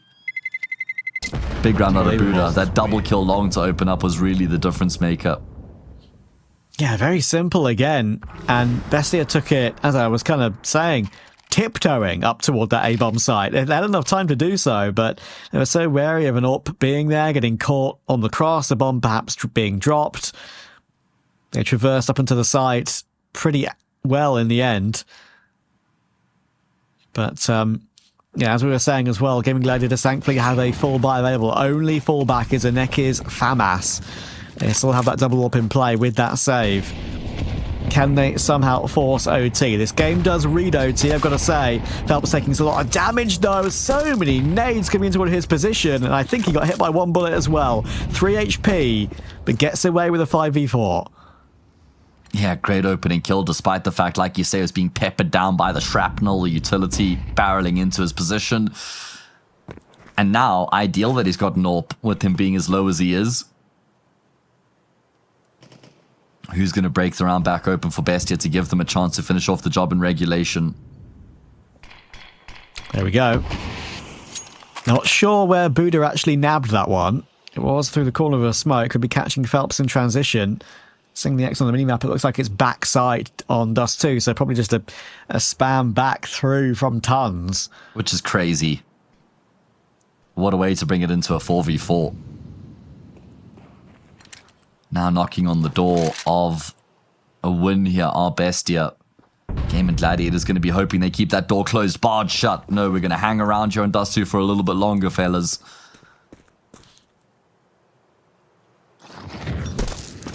Seconds. Here we go. It's what they set themselves up for. Smoke into CT, extra player through tunnels, and just knocks it to come through middle. Now 25, they kind of haven't gone at all. It will be a B play, but Neckers is here. He's picked up that AWP from the body of his teammate, and he's hit a tag, but not a frag, and that could make things awkward. Buddha gets the entry and trades Jota. 3v2.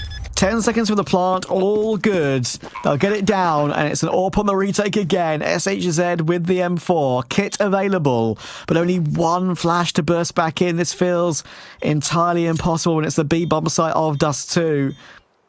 The setup is close tunnel. We've got one toward the plat as well, and Cassin watching the tunnel rotation. Doesn't need to worry about that at all. It's a very comfortable hold, and somehow Bestia have wrestled that T side back into their side, because that did not look possible. Gaming Gladiators had such a great second half. Bestia went missing. They returned in the nick of time.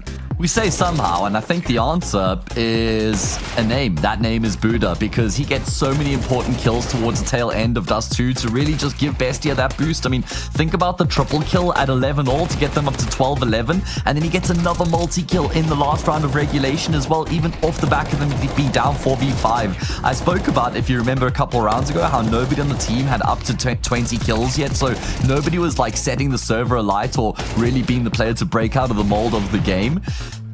Buddha did that in the last 2 rounds. He was the one who transcended to that next level and really did push Bestia across the line. So very impressive from him with how he was able to find that extra level at the end of the game to be the difference maker. And Bestia will feel that is 100% justified as well with how the end of the first half transpired as well. 8-4 should have been a 10-2. They kind of looked a little bit lackadaisical with what they were doing, and they would have thought, okay, it's turned into a close game now. How has that happened? We should be winning this one comfortably. So it'll feel like the right thing for them. Gaming Gladiators will be ruining a missed opportunity. It might be the first G of the GG for them. They are one map away from elimination. We'll see if they can recover on map 2 after the break. Here's to the challengers, the ones who don't just settle for decent elo, but hunger for something more. The ones who don't just queue for another match, but prepare for war. You can doubt them, overlook them, even count them out, but you can't stop them. Right now, I'm with Dupree, who I can see has got tears. While others play for fun, they play for legacy. This is ESL League, where challengers take their first step.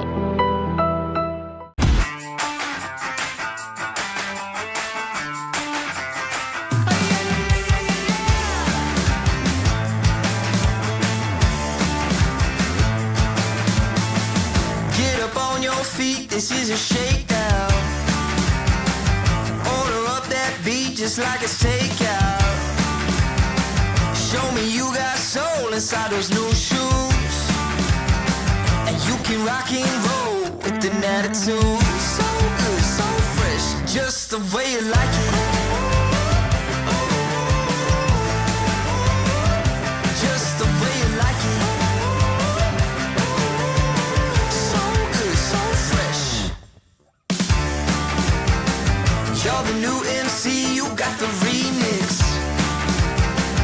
Keep it on repeat, just let the beat kick. Everywhere you go, you bring the roof down. Everybody knows you got your own sound. So good, so fresh, just the way you like it. Just the way you like it. So good, so fresh. Yeah, you like it, the way you like it. Oh, yeah, you like it, the way you like it now. Yeah, you like it, the way you like it. Oh, so good, so fresh. Get up on your feet.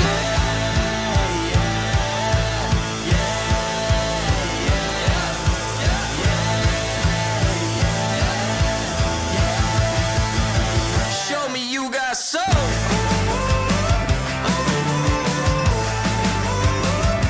Just the way you like it. So good, so fresh.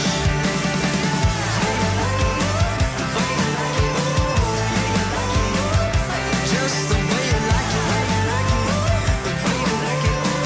So good, so fresh.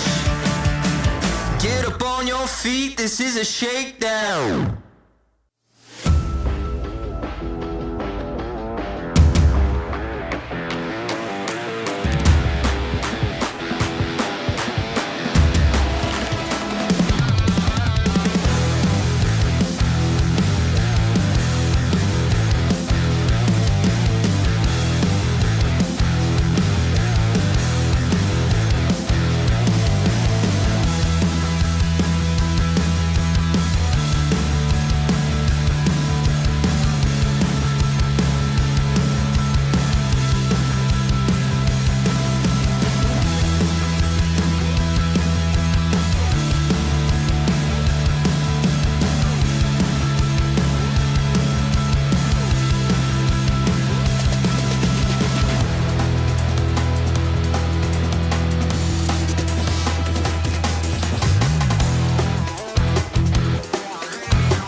keep going till my feet become blown.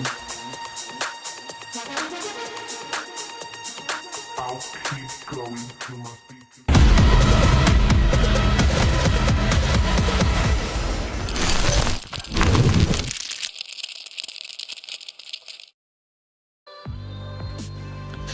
Bestia have put themselves in pole position for the possibility at that regional final against 9Z tomorrow on what should be a very spicy matchup if it happens.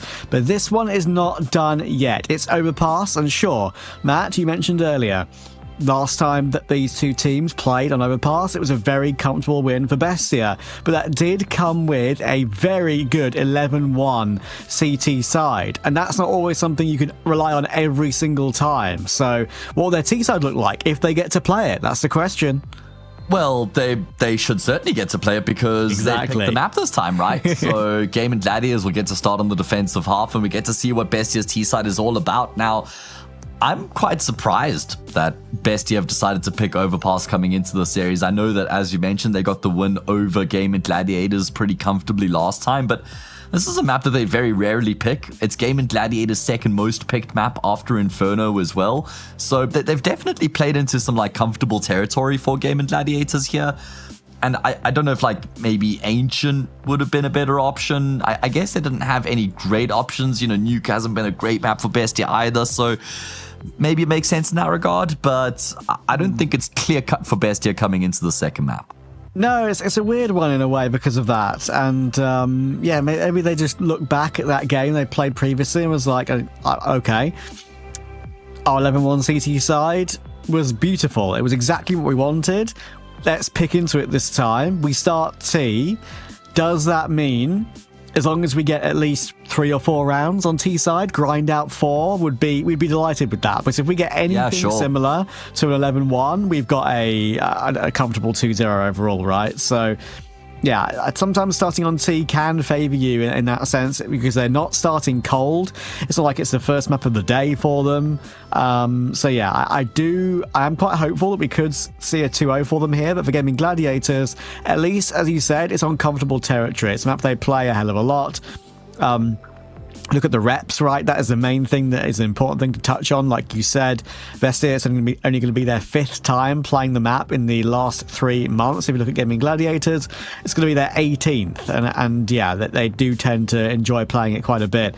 They've beaten some decent teams in Tier 2 South America on the map, like Odic and Red Cannons in 2 game, for example. So yeah, I think this one is completely still up in the air.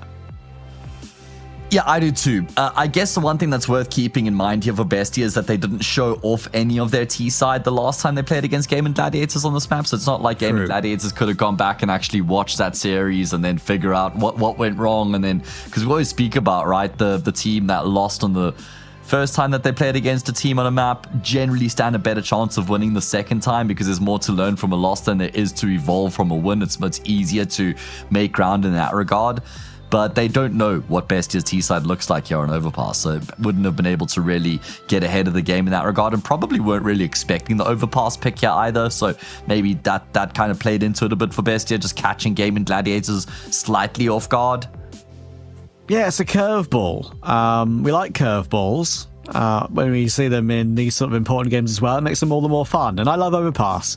Probably still my favourite map to play at the moment, so yeah, I played one earlier, went very well, made some people in the team very angry. So we always love that, don't we? Mission successful. But yeah, I think, as always with Overpass, the discussion is who's going to get short control, how are they going to play their T side here, Bestia, because we all know this map does take very patient, long, drawn-out T-sides very often to get any sort of map control at all, at least early round. The only fast plays you often see are towards short or first fast duels toward fountains. So let's see what we've got here. We are ready to get started. Gaimin Gladiators a map away from elimination. They need this win to stay in with a chance of that dream of ESL Pro League. Absolutely. And they're looking to try and be active here in the CT side pistol round as well. That's a really good flashbang as they're going to combine through Monster and Short and completely eviscerate Bestia. Oh, Shiz isn't done just yet the clean couple kills coming through from him to finish off the job as Gaimin Gladiators open up in style.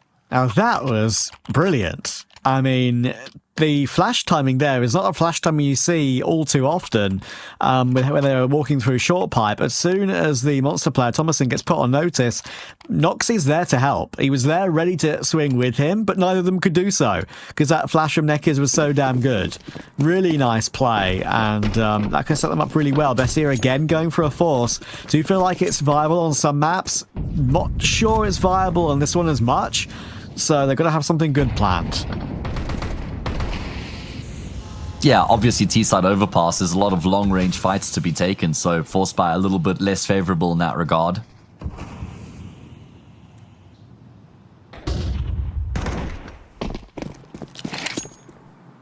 Already a tag taken too. A TTT. Tag taken too.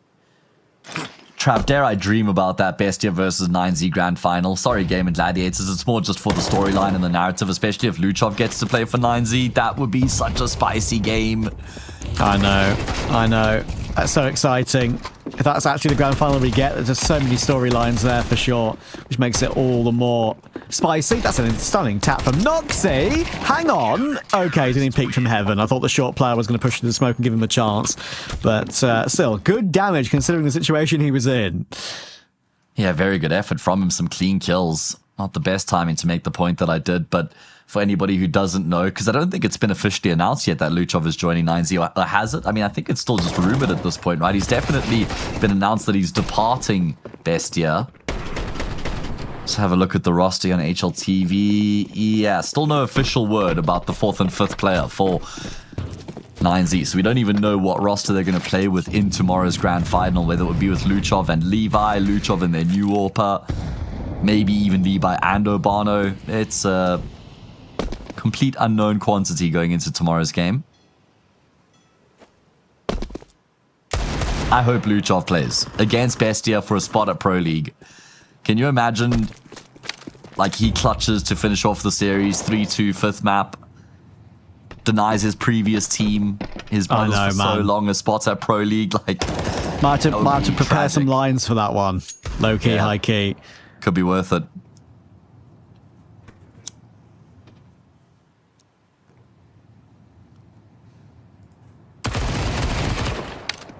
Jota does well there to deal with Thomason. On an anti-eco, when I played earlier today, usually I'm the guy that gets connector control when my teammates are taking B, right? To make sure no one gets flanked from door. So I molly and smoke it, and my smoke didn't go deep enough. And I swear to God, for a full 30 seconds, I was body blocking people in the smoke. Just to try and stop them from coming through. And I was completely lost in the sauce. I had no idea where I was, whether I was going through the door, whether there was a player in front of me. I got 3 kills in the end on the anti-eco, so we always take those. But love that. It's pretty awkward when you make that sort of play. Yeah, for sure. I mean, you're basically acting as the door by the sound of things. Stopping them by pathing through, and you did your job then because they weren't able to crunch on your teammates. So these days, Matt, I reached the point, being now 29 years of age, I'm no longer a star. I try to be, but I do a lot of the dirty work now, a lot of the entry work, a lot of the anchor sites. So I make. But you're finding your impact. You got to evolve. I am. That's what it's about. That's all that matters. Gun round afoot, first one of the map here. Bit of a tag onto Thomas, and look at how deep Phelps is. He's been spotted. He was trying to edge as far forward as possible, such that a player coming through playground might not sweep that deep. But Casson does good awareness, and that'll get them man advantage here. Yeah, this is where it's important for BESTIA. They have pitched into this map as a slight change up in the Veto, not one they go to as a pick often at all. It's one that Gaimin Gladiators often do like to go to a pick and to play in general. BESTIA seeing something in their previous match against them when they got that 11-1 CT side. As you mentioned earlier, I think it's a really good call, actually. Probably a thought of, well, they haven't seen our T side yet. Let's surprise them. But you've got to get 3 or 4 rounds to make that, to give yourself a chance to get your CT side up and running. At a minimum, I'd say 4. Exactly. 3 is like bedrock, but yeah, yes, they can make it happen. Going to be looking to try and exec into this B bomb site. 3 players currently in position for BESTIA, so they're very well set up. Doesn't really matter that they're down by a man right now in terms of the initial defense.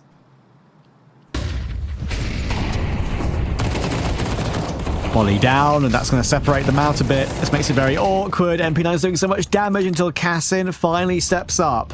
2v2, but very low HP. Nekins is going to eat that nade, but actually not for much damage. And even though he's blind, still on the fadeaway, able to find the kill. Noxa, the old captain, 1v2, not able to do anything. BSD holds on, and Bestia go into the blender, and it doesn't pay off. Yeah, I mean, just hoping that maybe the defense would have shifted away from the B-bomb site and they'd be executing into at most 2 players, because the third certainly does make a difference there. So unfortunate for Cassin, I think it was, that even though Neckers was completely blind, that he was still able to find the kill anyway. And despite the opening kill, Bestia come up empty-handed.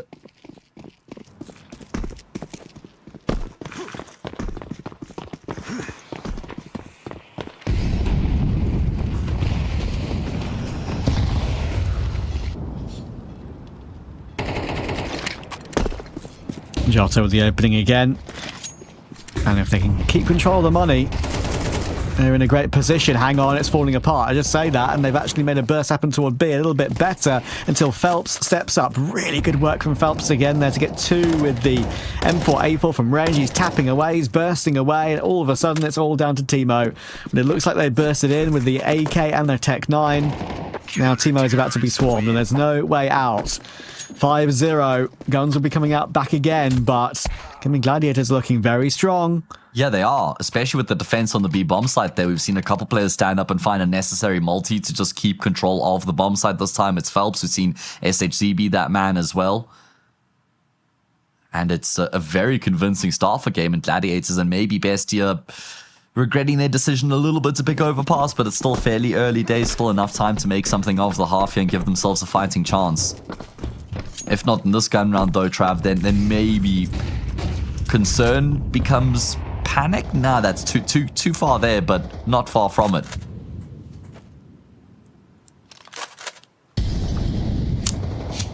Yeah, I don't think they'll be panicked yet, but no, to be fair, I don't think Bestia are the kind of team to panic in general. I mean, we saw that in the previous map, I guess. Yeah, but I still think it's a worry more than panic. The anxiety will be going up. Yeah, better way of putting it. And again, just looks like they're going to reduce it to a very simple approach in the round. 1 player into lowers. Rest of the team grouped up, looking to breach into the B-bomb site. And Gaimin Gladiators are trying to get ahead here. They're trying to read into what Bestia are going to do. They're thinking, okay, Bestia haven't had much success over towards the B-bomb site throughout the half so far. Surely this is the round where they're going to try something different, but no, back into B they go. BSD on the angle. Will be able to connect on the first. Some support util being deployed, but no room to work with. So it's all now on SHZ. They're so stuck in toward water, it's never a favourable angle, and actually Buddha's not been telegraphed that he's already through around the barrels area, but it's a quick trade from Neckers. Nades will be coming in again. It's a disadvantageous situation for Bestia, but it's an afterplant finally. They're going to try and swarm now. Bit of distraction, a little bit lazy on the distraction though. Will it matter? It might. Cassin 1v2, Jota dropping down, still wins the duel. Oh my goodness, 1 bullet from death. He actually timed the swing perfectly, did Cassin, to catch him on that drop, but it still doesn't pay off. Very nice try, must be said, but again, it's a hold on coming through from Gaimin Gladiators. Spoken about how there's been good moments, big moments from individuals. This time it's the IGL Jota, the rotator coming through. That last line will be enough to keep the round in control for Gaimin Gladiators. Bomb plant for the T side, multiple kills as well, so could even see them spend their money. Pause to discuss exactly that. Frustration could be setting in now for this T side with how many chances have gone amiss.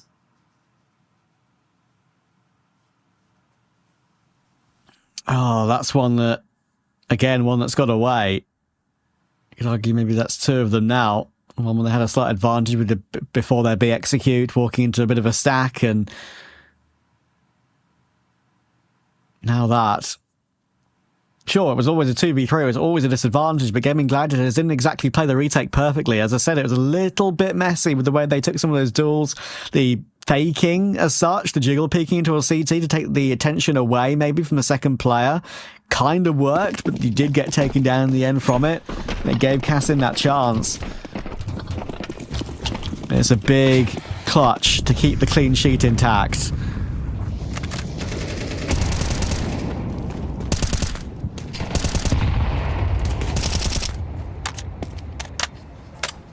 All right, well, I mean, again, that was the moment for BESTIA that they had to open up.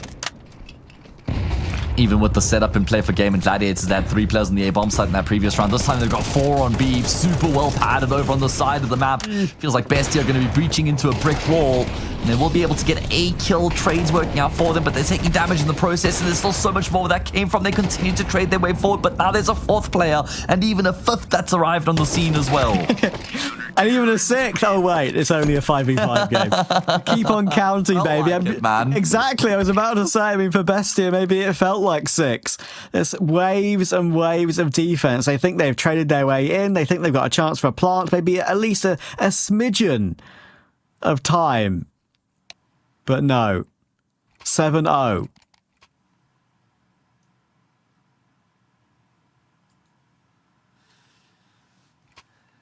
And now probably an eco to follow. So BESTIA's gamble of picking Overpass, the 2nd most played map for Gaimin Gladiators, hasn't really worked out from them. But like I said earlier, I don't think that there were any like much better options in the Veto for BESTIA. Besides maybe Ancient was what I was thinking. But they'll obviously have that as a decider, which is guaranteed with them having won the first map. So not the end of the world if they do get the job done 2-1, but very good showing from Gaimin Gladiators here on Overpass so far. Maybe slightly kicking themselves that they didn't finish off the job on Dust and be in the driver's seat to get the job done 2-0 themselves. Yeah, I think at the very beginning we were talking about the Veto. We were kind of saying that that's a decent thing that Gaimin Gladiators actually have in their wheelhouse in this Veto, right? They've permaban Mirage, actually kind of a rare permaban to have, I feel, in this sort of tier. And BESTIA, it's one of their best maps. So, yeah, I think Gaimin Gladiators had one terrible loss at Odic, 13-2, in this tournament about a month ago, and was like, okay, yeah, not going anywhere near that again. Sure, fair enough. But, yeah, here we go now. Looking to drag this map into a win for them and into a 3rd map decider in the series.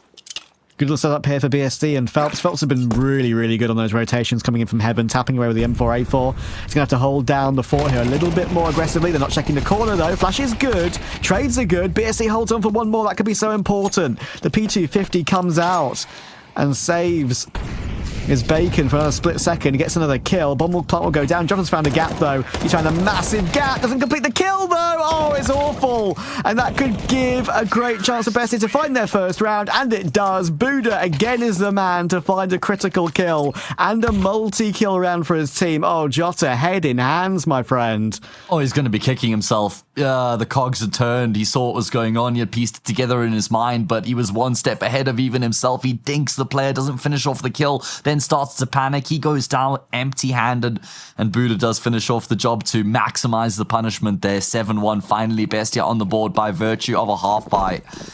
And if I'm not mistaken, I think that's the first time they've actually ventured into the A-bomb, so at least been able to set foot in A so far throughout this whole map. Oh, man. Which is crazy for a team that have picked the map. Exactly right. Boost for Cassin to check toward heaven, I believe there. Not the old totem pole boost we used to see in T-Spawn. Phelps has got a very good position, an absolute freebie on Buddha. Looking for 2. Oh, Phelps looks like a cutter barber in this one, doesn't he? Another really good twofer. Doing his best fur impression. True, I remember it was such a big deal when Phelps and Fur are on the same team. That was the dynamic duo to dream of back in the day, if you're a Brazilian CS fan. But yeah, that is BSD. Must hit. Shadow advantage, good hit. And that means that it should be fine with the bomb under control. It's only a flash in the pan for BESTIA. Only one round. And it wasn't exactly clean, was it? It took a massive whiff from Jota to actually get it over the line. I say a massive whiff. He did technically hit the shot, but just didn't finish his dinner, like you say. And Thomasine is not winning this on 5 HP. No, I'm afraid not. Door's been closed in on him as well. Shiz, the jail warden. And now it might be cause for panic. Now it might be time to hit that big red panic button for BESTIA. About to be down 8-1. Got some, but not much residual money. Thomason is guaranteed to die. And yeah, I think there's real cause for concern for BESTIA all of a sudden because of how quickly this half has slipped away.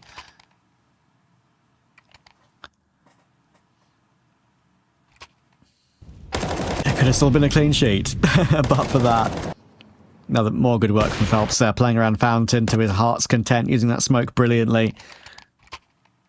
Buddha unawares.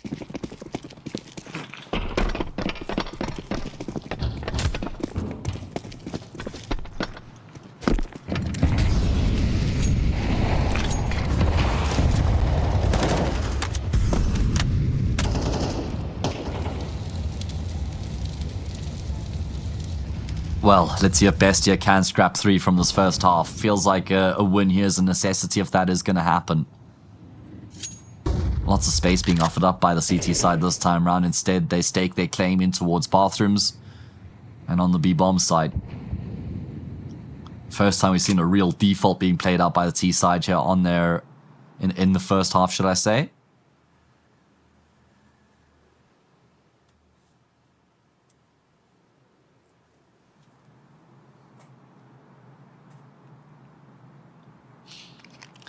Patient map control from BESTIA. They know that's how it should be done on Overpass, but it hasn't really worked out too well. A boost will be a change up. Will SH see it? He does not. Instant cut down. And Thomason will get that kill with the Galil. That does open more opportunities over toward B. B has not been successful for BESTIA so far in this game. Not much has been. I know, but still, have been impenetrable over to that side. Phelps, yeah. Why are we jumping out? Why are we jumping out so lackadaisically? It's a 1-for-1 for Phelps only, but big damage on that second player of Buddha. They'll be charging up now. Already a close angle, though, for Noxy. And he gets himself one. Very messy on the second, but somehow recovers the Galil spray. That is not easy to do. Thankfully, the unexpectedness of his position got him away with those 2 kills. He's going to make it another as well, a 3k. What looked like it was a very messy start has a very clean end. I mean, Noxer had it all in that round there, and gets 3 kills to show for it. A much-needed round going BESTIA's way. Look at what that does to the finances here for Gaimin Gladiators, actually. If you win this for BESTIA, 8-4 ripe for the taking. Another one.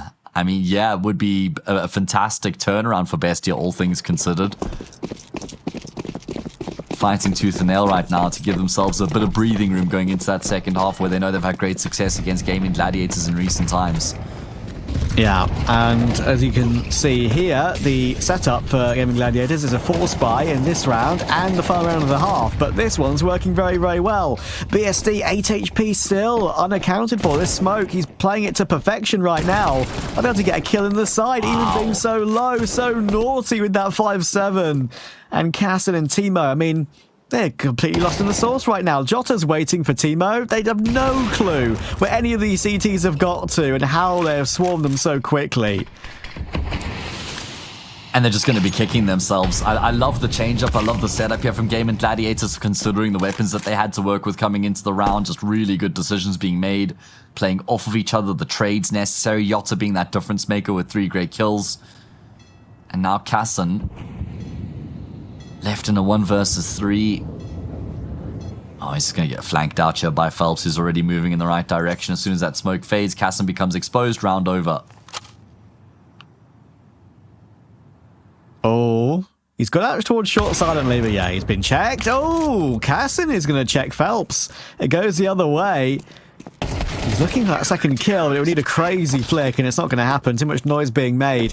Orp recovered for SHZ. We see Jota with those 3 kills, making up for his previous error on a round that maybe they shouldn't have won. And now, just like we saw earlier, that didn't happen for BESTIA when that 8-4 half could have been a 10-2 on Dust 2. Now maybe Gaimin Gladiators will go the other way and take a 10-2 for themselves. That's surely got to be game over in the first half if they do hit double digits here. I mean, I know BESTIA got 11-1 last time on their CT side, but like you said before the map started, that's not replicable. And it's just going to be straight into the B-bomb side, no. Simple and direct. Oh, how has that happened? That felt like it came at least a second after the kill was found. Timo costs Buddha his life and then can't make up for it. He goes down immediately afterwards, 3v3. Util down, but Jota playing close. That bomb plant could be denied if he plays on top of the side. Good catch, falls back down, keeps himself alive. Bomb plant, oh my goodness, plucked out of thin air by VSD. No chance, no way in. 10-2. Bestia have a long, long way back, but Gaimin Gladiators will be loving it. A chance for a third map decider. Let's see if they can grab it. We'll see you in a minute.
Domination, perhaps the risk that Bestia have taken to pick into Overpass has backfired. They need another 11-1 CT half here to get this one done, and maybe a 10-2 to drag us into more rounds on this map, but it's not gone well.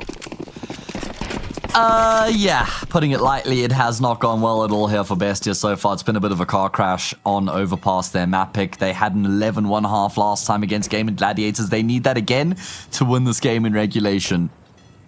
Good luck, mate. Not sure that's going to happen. Oh, and Yotta going to spot the feet. Oh. How on earth has he won that gunfight there? Nox is going to be kicking himself. It looks like the second half might kick off where the first half was picked up. Yeah, to just be thinking, okay, well, if that's going to go well for you, if that's going to go your way, maybe we're not destined to win on this map. But last three T players are toward long and they've been munched up. Timo holds on for 2. And yeah, that was not an easy one to hit at all. BSD is 13-4, very silently works his way up to a brilliant KD. Here's the bomb carrier, but he's been spotted.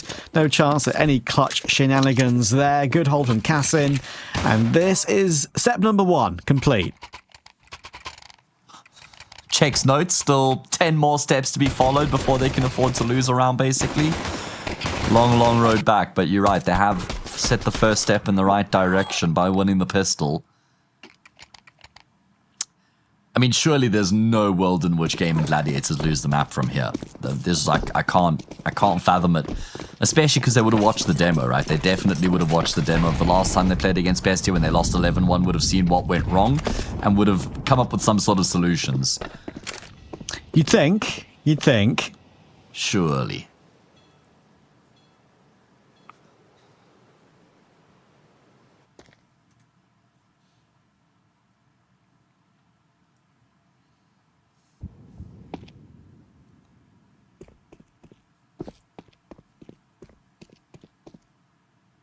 Any economic damage here would be a nice thing to have if you are Gaimin Gladiators.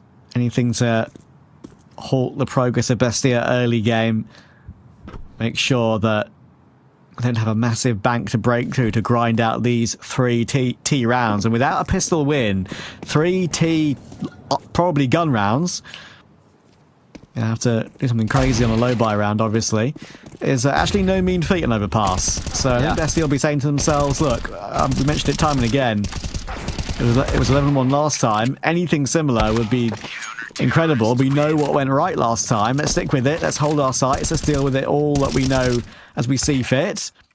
M4 can't be transferred over to Budo in time, unfortunately. I love how he was trying to spray it out of desperation, like spray control on the M4, because you have to shoot it all the way back towards Banana.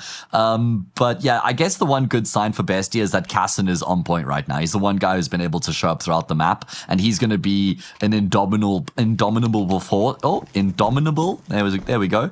An indomitable force here on the CT side, especially with his AWP. We know what an important part of the defense that is. So him being in form already is a very good sign here for Bestia. But then you're going to need the rest of the riflers. You're going to need Thomason, Buda, and Timo in particular to be able to come to the party, as we're clearly not live. We've gone the entirety of Overpass without any issues, but they were always guaranteed to rear their head sometime. We've had more tech pauses in this entire series than Bestia have rounds on Overpass. Yeah, that's true. Hopefully for them, not for much longer, but that stat does ring true right now.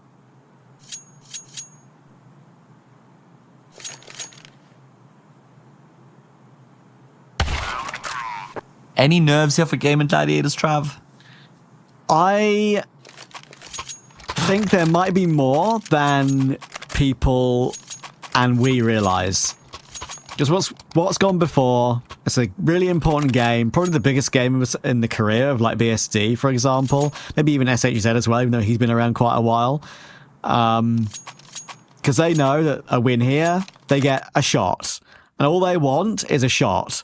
It would be, so when you're in a part of a 4-team bracket, which is turned into a 3-team bracket, incidentally, with the pullout of MIBR, you think to yourself, okay, all I want is one opportunity to get this Pro League spot. If we don't make the final, that would feel worse than I feel like not making the final at all and thinking like we didn't even play up to the standard we should. We shouldn't even get anywhere near. So they are going to want to put that right here, get into a third map, maybe get an unlikely win. 9Z are waiting and watching, I'm sure, right now with whatever roster they plan to play with. And will feel like on their current form, even if it is with a new team, they might be feeling a little bit better than what they've maybe witnessed so far today. It's been a bit of a mid-series so far. Oh, nice shot though. Hell of a shot coming through from SHZ there, and at range he'll spray down Budo as well, who wants to try and affect the trade. This is not the way that Bestia would have been hoping to set the tone here in the first gun round. Accomplish the necessary step of winning the pistol, then converting, but they had to win this gun round as well for my money, and it's going to be very difficult to win it from here in the 5v3.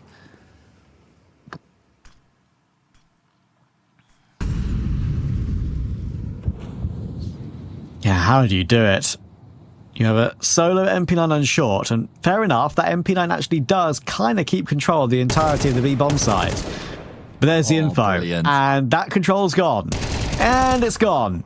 Cassin holding on for one more, but unlikely to get more than the one. Does not get more than the one. It's a triple kill from SHZ in the round. And Noxe, well, he's got nothing to do. Doesn't even know where best to go to save, because there's actually nowhere to go to save. He's stuck in between the B-Lurk and the A-Site plant. And this is the problem when you're down 10-4. It is one big individual moment from the team in complete control just wins them the round, right? Like, that was nothing particularly special. That wasn't about the game plan. Wasn't about anti-stratting. Not even particularly about BESTIA making any mistakes. It was just one big moment from SHZ. Getting that opening kill and then finding the second frag onto the guy who tries to trade is just job done, round over. 11-4. Gaimin Gladiators 2 rounds away from sealing the fate of Overpass and then booking a date on Ancient. I just going back to the conversation about 9Z being in the final. 9Z haven't been unbeatable in a while, whether they play with Luchov or not, right? Not like they would have had much time to practice with him. So it just, going back to the points again, feels like it's very open-ended here for these 3 teams to qualify for Pro League. Yeah, open-ended is a good way of putting it. And maybe that does make the pressure a little bit higher, like you say. I think it's not even a wild statement. Sometimes I think people in the scene, including us, make too big a deal about pressure when it's an online game in particular. But in games like these, I think it's definitely a factor, without a doubt. Absolutely. Heaps of it. At least for BESTIA, they're able to afford a decent investment here, AWP included. Good kill. Yeah, and it's going to take the attention away from Nocte on the cross, who then will activate. He finds a frag as well. SHZ will still best Thomason in lowers again, and Nocte, I was going to say on the fadeaway, could be in some trouble down to 2 health, but he comes away with the kill. Yeah, it's a big one from him. Any small step up from Nocte on the rifle as the in-game leader. Guy used to be the AWP in-game leader, of course. Big switch for him. His numbers are not good in that rifle in-game leader role. You don't expect them to be. He's often a sacrifice, but any impact frags like that will make a big deal. And now, he's the one searching. Why not? You're low anyway. You've already done a great job in the round. You may as well try and look to be naughty, and there we go. Absolute perfection from Nocte. He knows exactly what to do here. Finally, he'll get taken out of the round by SHZ, but his job is done, and it was a great job at that. Yeah, very good effort. Round-winning play coming through from him, in fact.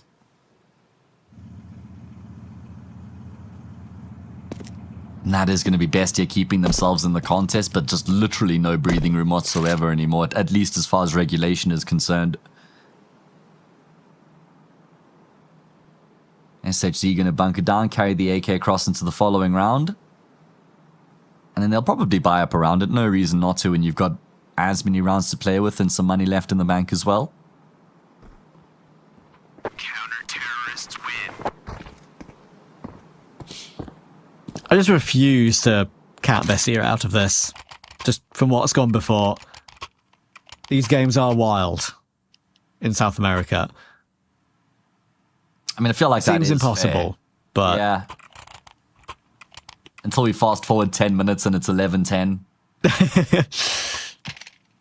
I mean, Gaimin Gladiators weren't able to close out Dust 2. Obviously, didn't have nearly as much of a runway to get the job done there than they do here. But they did struggle once they hit round 11 on the previous map. And they're going to be hoping that doesn't then creep into Overpass as well. oh my god. Someone bleached my eyes. We've had a couple of those moments throughout the series so far, I'm afraid. It's making me wonder if, like, all the tech pauses we've seen, if they're, like, still having on and off ping or issues or something, because they're not usually that messy. They're really not. Some of those look like my Premier game earlier. Yeah, no, we've definitely noticed a few moments that make you grimace a little bit, putting it politely. Quite a bit of damage done, but nothing fatal yet here in the round. Oh, Thomason going to be out in the open. Yeah, just too easy for Neckies and co.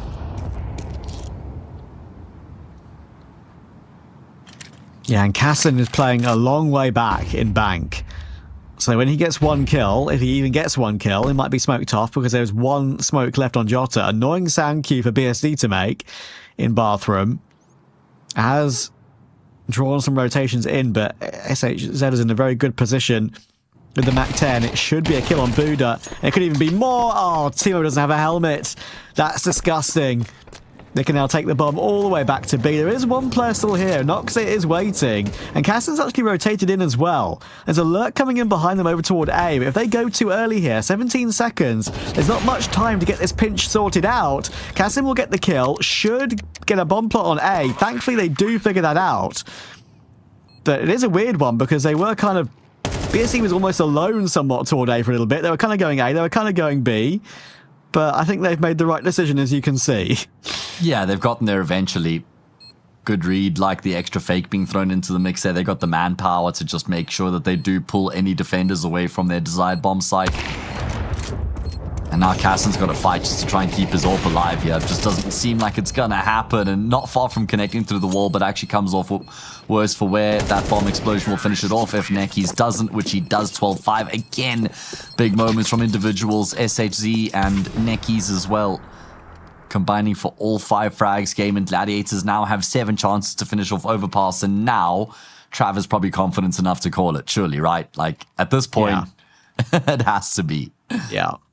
I mentioned SHZ as well. I mean, like, it's very good and cool to see him having a really impactful and important game here, because we've kind of not really talked about him a lot throughout this entire series. He's in the same conversation as a player like Jota, who has played in some big events. He's played with MIBR. He's played in some big organizations like Imperial, Tempo Storm, and Luminosity back in the day, back in 2016 when he first started being a professional. He's been around the block. How old is he? What, like 27 at this point? Correct. He's been around the block.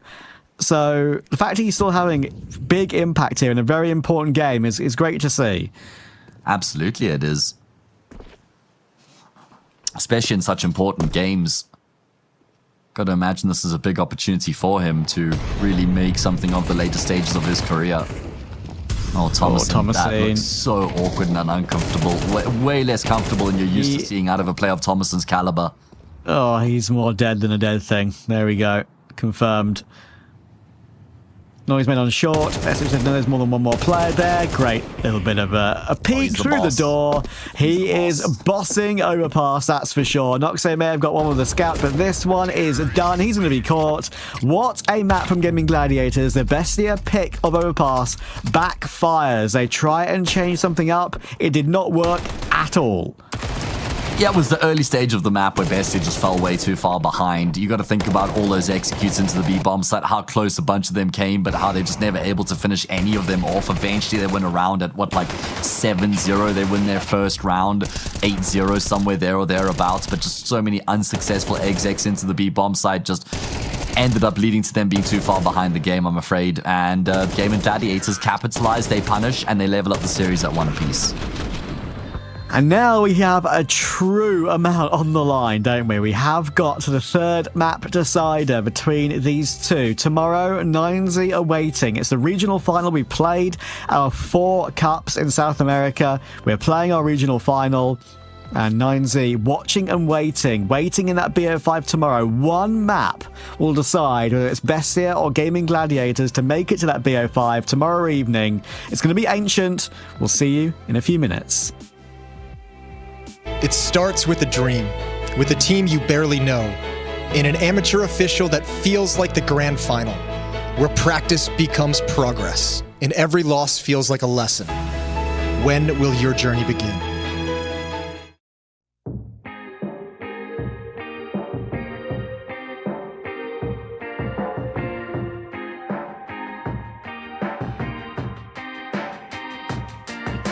The road to the top is a riddle. What will be my destiny? Money and fame are awaiting, but not enough is raining on me. Maybe I should give it all up. How much more can I take? Out here singing to the heavens. When I gonna get my break? I can run this town. Oh. I can run this town.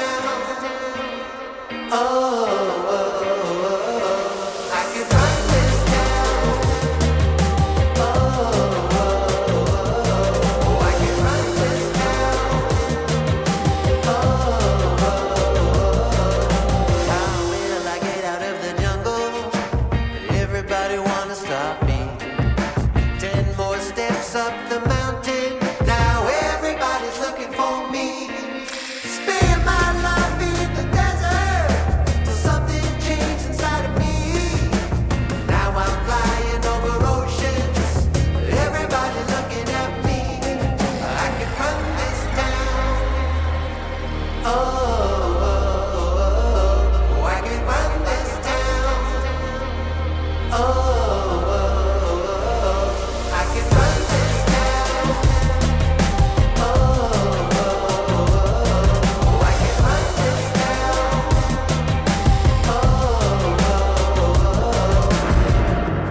Full power, get louder. I'ma get stronger, just watch me. Full power, get louder. I'ma get stronger, just watch me. Every hour, no doubter.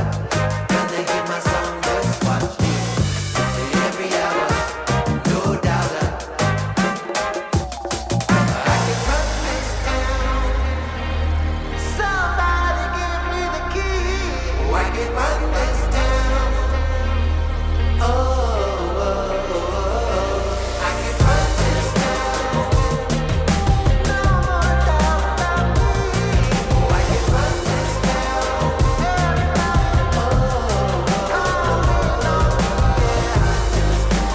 Don't you know I got the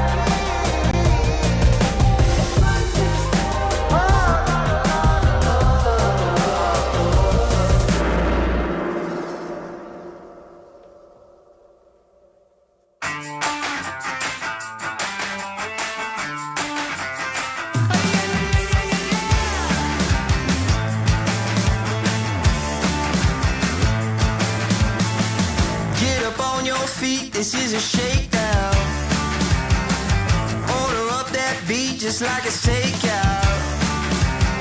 Show me you got soul inside those new shoes.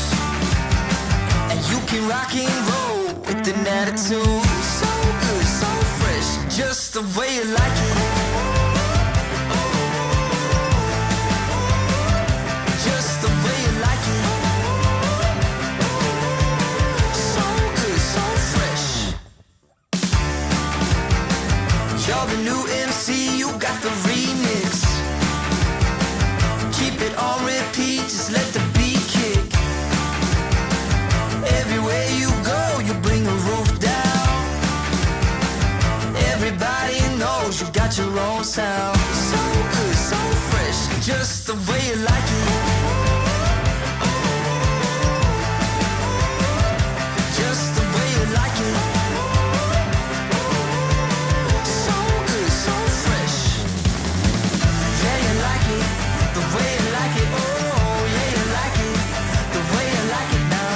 Yeah, you like it, the way you like it. Oh, so good, so fresh. Get up on your feet.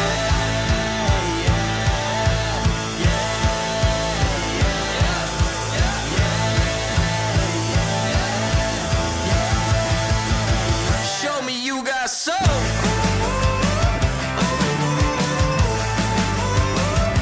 Just the way you like it. So good, so fresh.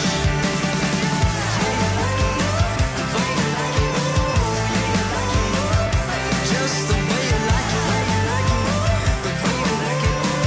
So good, so fresh. Get up on your feet, this is a shakedown.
One map will decide who plays 9Z tomorrow in the South American Regional Finals for ESL Challenger League, ESL Pro League on the line, the league up, the next step up for one of these three teams remaining in the tournament.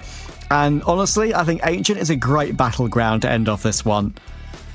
I couldn't agree with you more. What a scintillating way to conclude the series. I feel like it's got to lean in towards Bestia, but based on what we just saw out of them on Overpass, I don't have a lot of confidence in them. I still do back them to get the job done, but I'm a bit nervy. I'm a bit sketchy about what we can expect out of Bestia. They've generally been a pretty good team at resetting off the back of a loss going into a map that they're very good at, so they should be able to do that here again. Absolutely, and I think for Bestia, it is a great map for them to end it on too. I mean, if you look at recent results, they've been pretty solid, damn solid on the map. Whether they've been playing with their new player Buddha, of course, or playing with Lexi as a stand-in. We had a chance to see pretty much all but one of the games that Lexi played as a stand-in, one of the Brazilian players from Bestia's Academy when they removed Luchov, or when Luchov was brought out by 9Z, supposedly. And he played pretty well on Ancient in particular. And I think Buddha, looking back at his history, Ancient was a map that he played quite a lot in his career as well. I think he's going to slot in pretty comfortably here. If you look at their opponents in Gaimin Gladiators, not as convincing on Ancient at all recently. They have got 3 wins out of their last 4. But obviously, as we've said, there was a game against Bestia, which they did lose 13-8. They've lost to other teams at this tier as well, like Bounty Hunters, LP and Yawara, relatively recently within the last month, right, which aren't great results for them to have. So, yeah, I'm concerned for them, but I think when it's a game with this much pressure as a third map decider, anything can really happen, and anything probably does happen. I mean, it is also Bestia's most picked map, and it's a map that Gaimin Gladiators haven't picked in the past 3 months. You look at that as well. I think that's why you got to think Overpass was a better chance for Gaimin Gladiators, and maybe they had to get the job done in 2 with Ancient being the decider. But hey, weird and wonderful things can happen in these sorts of third map deciders when there's so much on the line. Effectively a semi-final into the grand final obviously does then add that extra layer of pressure, like I was saying, which then can kind of close the gap a bit between the 2 teams. And it's not so much about who's the better team on the map, but it's more about who can hold their nerve better on the big occasion. Yeah, as I said earlier as well, when you talk about the big occasion, for some of these Gaimin Gladiators players, I think bar Phelps, Nekis has played a couple of big games at the top level. For BSD, for Jota, for definitely for BSD, it's the biggest game he's ever played in. For SHZ and Jota, it's been quite a long time since they were playing at a game as important as this for them, I feel like, in their careers, right? I mentioned both of them have had very storied careers. Jota playing in Pro League, of course, historically, with his old teams like Imperial, and I think he played on MIBR too.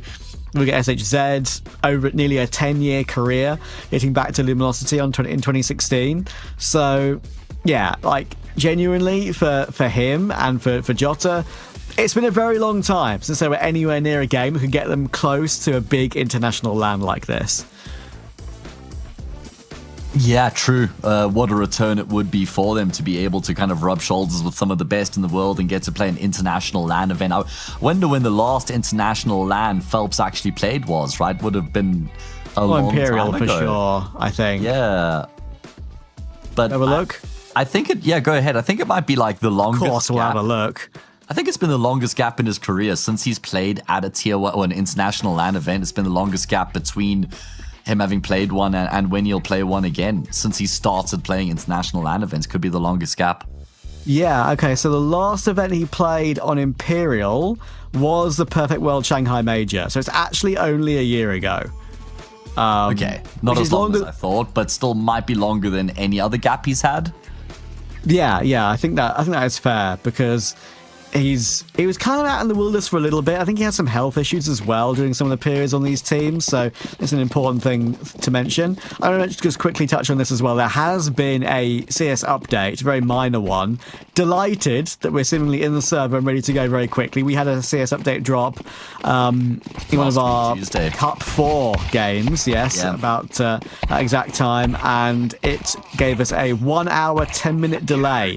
And for Matt, it ended the broadcast at like 4:30 a.m. For me, it was 2:30 a.m. So not ideal. Thankfully, seemingly not the case today, even though we have had multiple tech issues. But just in general, with what you've been saying about some of these storied players, of course, on Gaming Gladiators, I think for Phelps, it's going to be like more like second nature. For some of these other players, like I mentioned, like SHZ and like Jota and BSD in particular, this is one that if it gets away from them, they'll be wondering, when are we ever going to get a chance to be this close to an international LAN outside of South America again?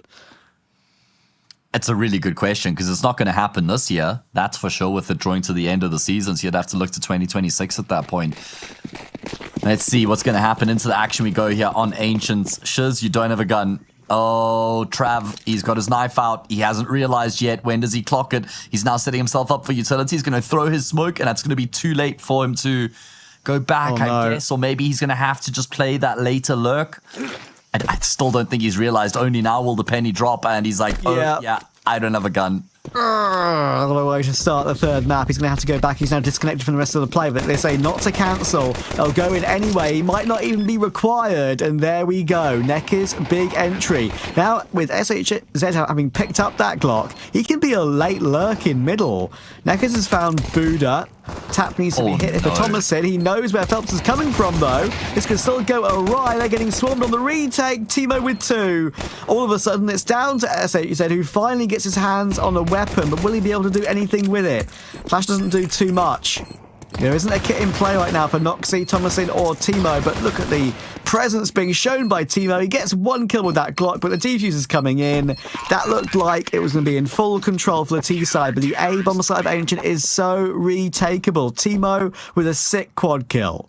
Yeah, fantastic effort coming through from him. Can you imagine, though, if SHZ's lurk actually ends up winning in the round because he was forced to go back and pick up the pistol, which then changed up his role in the round and turned him into that later flank through middle? That would have been poetically tragic for Bestia, but poetically incredible for Gaimin Gladiators. Great awareness there from Thomason to catch the player phasing through the smoke, and then Timo does the rest. Gaimin Gladiators will find a bomb plant in the pistol round they lose, and in fact, we've now had all 3 opening pistol rounds go the way of the CT side to set things in motion in the series. And neither team has been able to win the second round after losing that first pistol. So let's see if Gaimin Gladiators can break that mold. Wait, Phelps, how have you not realized that he was just spraying all his bullets? Should have clocked his in the corner. Wasn't able to, goes down. It's all on Jota. We'll find a frag back, 1v2. Bomb dropped front donut. And he's going to get past a crossfire to get anywhere near it. Big swing available here, though, and there we go. It's given to him. Noxay actually let him go. All of a sudden, I think Jota might have complete control of this 1v1. He's heard the steps as well. He knows that Nox has gone back through middle. Nox is going to just try and pop himself through the smoke with a smoke, but Jota's come around on the other side. There's no kitcher for Nox at either time of the essence. Jota's got this one in the palm of his hands. He's playing it very safe, though. It actually might give Noxay a glimmer of hope, but he has no idea where he's got to, and that is the freest 1v2 you'll ever see. How have they let him take 2 1v1s? Huge for Gaming Gladiators. Quad kill again. We've had 2 in the game. We played 2 rounds. Yeah, crazy coming down to the clutch there as well. Fantastic work from Jota. Lots of kills going back and forth in middle, but he will be the cool, calm, and composed cucumber to finish off the job, and now forced by back from Bestia. And the game is alive.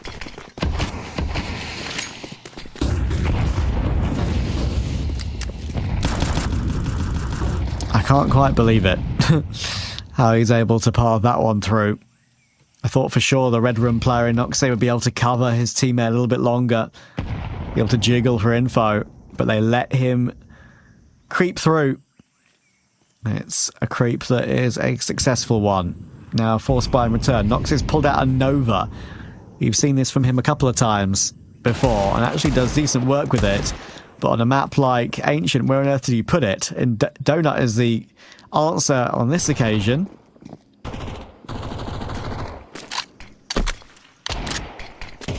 Yeah, and heavily stacking in towards this B bomb site. I'm surprised they've replenished the smoke. I thought they would have wanted to encourage the T side to try push forward. BSD will Frag found. That might keep them keen on this B side, especially with this flank out of Phelps. My goodness, he is in a fantastic position and has to do quite a lot of work because he's losing his teammates in the process, but he'll double down.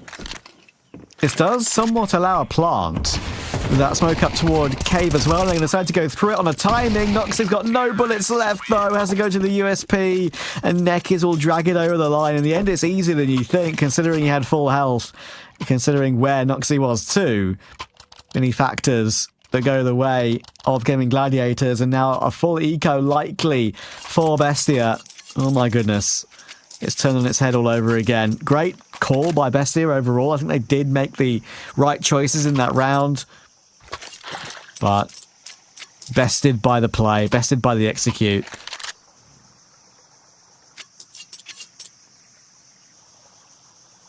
Yeah, Phelps was the main man of that round. What an important play coming through from him with that flank and then the multi-kill to match. Nekis finishes off the job and Bestia going to have to eco.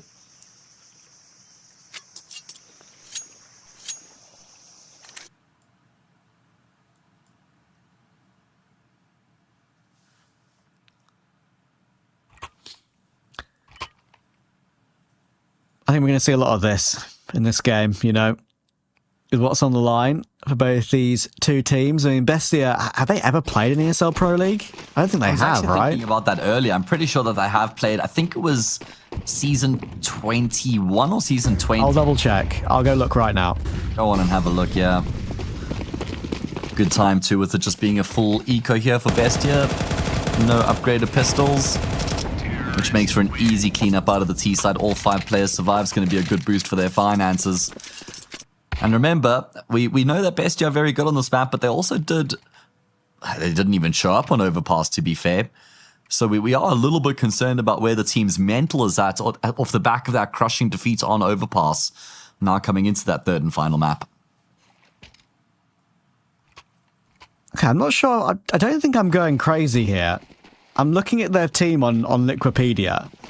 I don't think they've ever played an S-tier event. Yeah.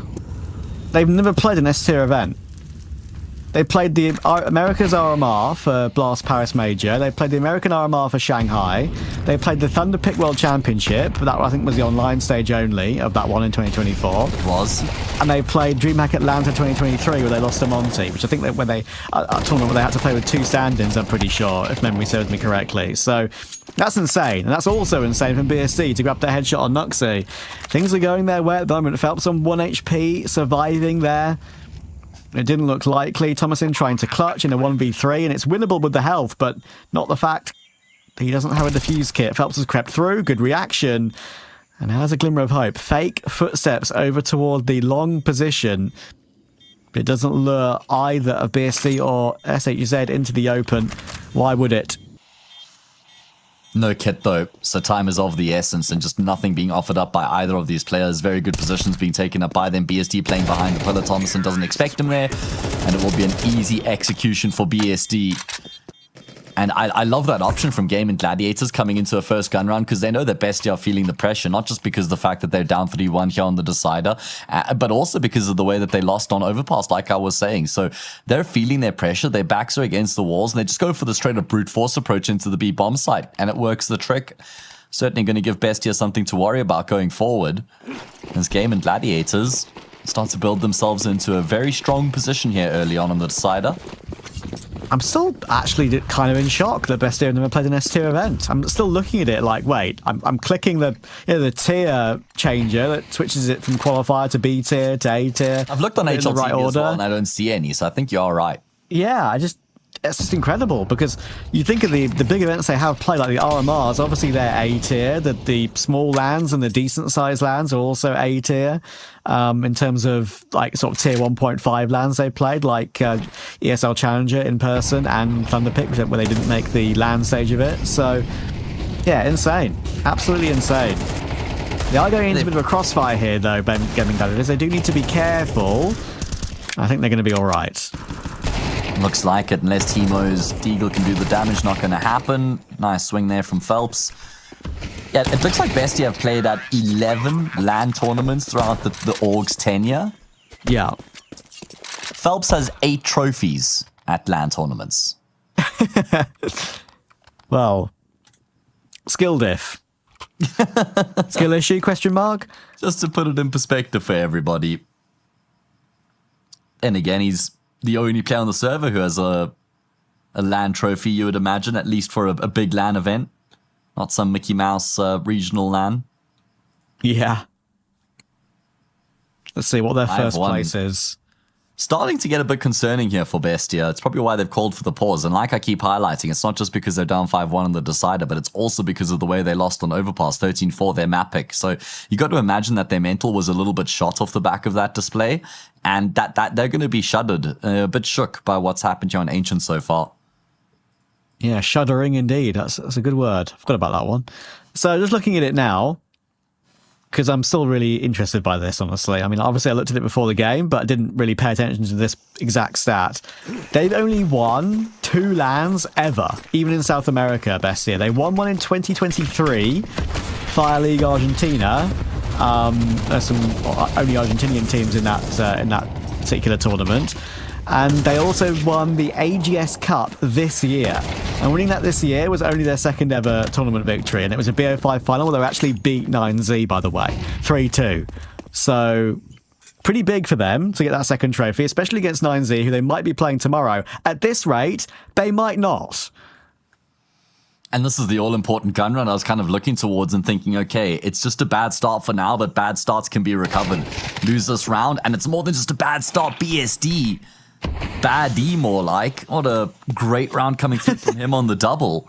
Casson has no chance. He's going to have to save. That's 6-1. Gaimin Gladiators with 6 rounds on the bounce are now in complete control. God damn. I'm here talking about whether this is going to be Bestia's first ever STIA tournament and just slightly baffled that they haven't played one yet. And honestly, current track, I think that wait might be going on a little bit longer.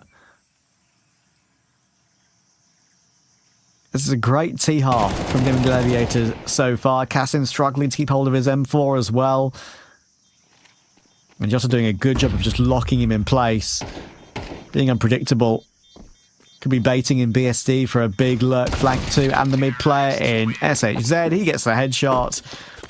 Oh, they've gone missing. They have gone missing at the worst possible time.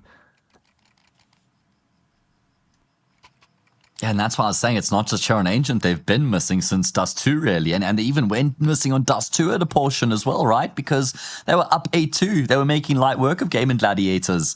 Couple blunders, left the door open, 8-4, became what, 11-8, 11-9, where they eventually just strung a couple rounds together to finish off the job. But ever since then, we haven't seen the Bestia we've come to know and love. And in particular, Trav, we haven't seen the Thomason we've come to know and expect in recent times either throughout the entirety of the series.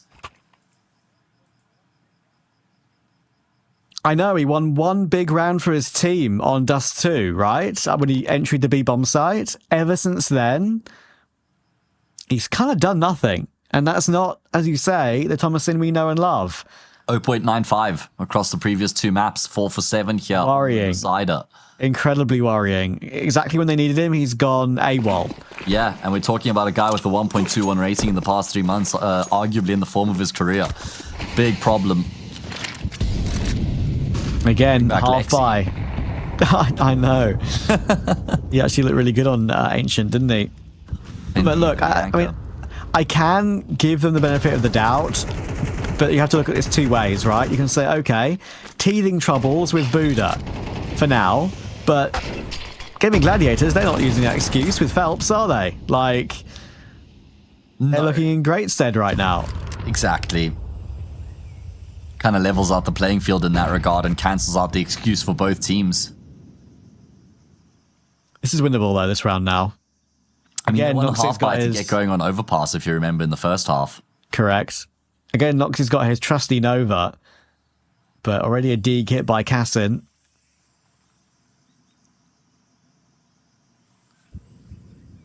Casson was the only guy who was convincing on Overpass. And Timo got a quad kill here on the pistol. He's got 1 frag since then. So just like you're saying, perfect way to describe it. They've just gone missing. And they've been missing for a while. Can they show up here in this round? Gaimin Gladiators taking their time, dispersing themselves across the map, waiting to see if there's any further plays made by the CT side they can try and punish. But BESTIA bunker down and wait for the game to come to them. It might be time for the Noxe Nova to step up. There's one long player, but Thomason can't help him anymore. That's why Cassin's pushing forward. There's a Nova. Headshot close range. Oh my goodness, Noxe knows what he's doing. The Nova is basically a sniper rifle. Use it instead of the AWP. Well, that is certainly a reprieve, a big let off for BESTIA, and they keep 4 of the 5 alive. So that's going to be a very healthy boost to their finances. 4 AK scooped up in the process. Wow. That has to be the spark that ignites their campaign, Trav. That's got to be the moment where things turn around here for BESTIA. It can't be any other time other than now. I mean, 2-6 behind. Third map decider. You get 2 big Nova kills. A specialist weapon for Noxe, apparently, with how he manages to get those headshots at long range. It can get surprisingly long-range frags, the Nova, but I need to deliver and deliver quickly on the following round too. Phelps gets a quick trade on Cassin, but as Buddha got his kill as well, Thomason is managing to push forward further though, and that will get that trade on Phelps eventually. It recovers the 4v3. Buddha and Jota now in a standoff around Jaguar. B is not open, but it might be their best shot if they go now. And it does look like they're going to look to try and pounce here. Smoke long, smoke short. Buddha maybe wants to get ahead of it. He's been spotted out and actually will be able to double down. Brilliant work from him. Man advantage persists and Nox has been able to skirt on through the smoke and actually surprisingly decides to spam through the wall. Thomason's in the smoke and Yotta's gone past him. Oh, Thomason hasn't realized at all. Yotta's been able to thread the needle. Of course, Yotta wouldn't know this either. As Thomason starts to maybe consider it, the timing again. Did Thomason spot him? It doesn't look like it. Wait, maybe yes now. Noxa confirms it, right, with the way that he immediately starts to rotate. Okay, so a pixel. It was enough. Maybe they saw the pixel of him and then looked at the map and saw the bomb appear on the radar. That could again be a factor. But Jota can win this. He can win this. And this would be an absolute heartbreaker for BESTIA after they won their previous round the way they did. How has Jota managed to pass this one through that smoke? Incredible timing. And now a 1v1. Knocks in no kit, making a lot of noise. Now Jota knows what's up. Smoke on the bomb coming in, but a 10-second defuse, surely not possible. We're trying to hold it behind the box. He has got somewhat of a decent angle. He's out bullets on the AK. No. Okay, he had to get off of it because the knife was coming out. Fair enough. I mean, did he? I don't really think it's worth it because you're guaranteed to lose the round. Does he stick it there? Does he have enough time even if he does stick it? I think if just by a quick glance at the top of the screen that I had, I think there was quite a lot of time left on that defuse. I think there was more like at least a second and a half, maybe 2 seconds. I think it may have either exploded or he would have died anyway. I'm pretty sure. Yeah, I could be wrong. Think so as well, but for me, it's futile to get off the defuse in those instances. That's valid. I just want to like pray to Mother Mary and hope for the best and continue to stick it. Oh my goodness. Okay, well, Thomason is lucky to be alive right now. Some sort of a guardian angel protecting him. Maybe it was just a flashbang. I don't know. Leave it up to you to decide. What I do know is BESTIA have to win this round. Yeah, I think your point is totally valid, by the way. I think he was going to die anyway, whatever he does. So at least try and give it a go and stick it. I'll rewatch it on stream when the delay catches up and confirm my findings to see if my glance was accurate or not. Bomb going down over toward the A-bomb site again. BESTIA not able to hold them at bay. They've got a 5v5 retake to try and make work now. This one is not easy, but they kind of are in weird positions, are Gaimin Gladiators. This is not a good afterplant, and they're being munched up, as they so should. Didn't feel like they were set up properly at all there, just standing around the site aimlessly. Jota is not winning this one, I can assure you that. Defuse in front of his face on this occasion. 5 players alive, critical for the possibility of a 7-5 half. And nobody going to die at the end of the round either. Like you say, 7-5 ripe for the taking. I say ripe, it's going to be a difficult battle with there still being a full buy coming into play here for Gaimin Gladiators. The problem with that is they just don't have any post-plant positions to play with. They had to fight for either Temple or Donut because Something Bestia do very well there is how quickly they actually get things going on the retake. They don't take 10 or 15 seconds before they start to venture in towards the site, just immediately pedal to metal as soon as the bomb's been planted. So Gaimin Gladiators had no time to try and set themselves up accordingly, think about how they wanted to maybe try and get control of Temple or Donut. Fights were just forced on them and they crumbled. Yeah, the way I described it was kind of like criticizing, oh my goodness, Timo. Oh my goodness, Timo, you've actually let 2 teammates go down, including yourself. Yikes. Because of that should have been a nailed down man advantage, at least. And now, the last we're going to get Gladiators players are pushing in toward B, and Cassin's been taken down. How has this happened? It can still turn around, though. This big flank from Thomasine is very quick, and it's a clean tap. Utility available, incendiary through, but Jota takes no prisoners whatsoever. Quad kill, looking for all 5. Noxie again in a clutch. He's been spotted out, tagged up, perfect crossfire. There's no way in, surely there's no way in. Oh my goodness, he's actually gone down for free. But there's the trade from SHZ, 8-3. That should have never happened. Well, a calamity. Like you say, he should have been the player who died ages ago to Timo. Timo not able to find the frag, and Jota punishes in the most brutal fashion possible. Quad kill coming through from him. I just couldn't believe how he continued to get kills after that, as well the 3rd and then even the 4th frag. He was so close to the ace as well. Incredible. Disaster of the highest order for Bestia. No matter what happens, best case scenario, 4-8 for them going into the second half. And Phelps, well, just offers himself up on a bit of a silver platter. Good tussle for middle out of Bestia. Oh boy. Oh boy. Somewhat resorting to A here, Gaimin Gladiators. They're exchanging fire with the Molotovs and the Incendiaries. We're trying to bait SHZ into a lurk, but I don't think that's going to be happening. There's a good entry, but it could be the only entry. 1v4 he is. And we've got a chance. Big transfer, but out of bullets, and I even clicks his change hand bind by accident there. That was funny how quickly he went to left-handed in the middle of that transfer. Good try, but no more. It's Gaimin Gladiators out of nowhere, it feels like, in control. 8-4 on the half. Crazy half in many ways. Bestia need to put the madness behind them and recover after the break.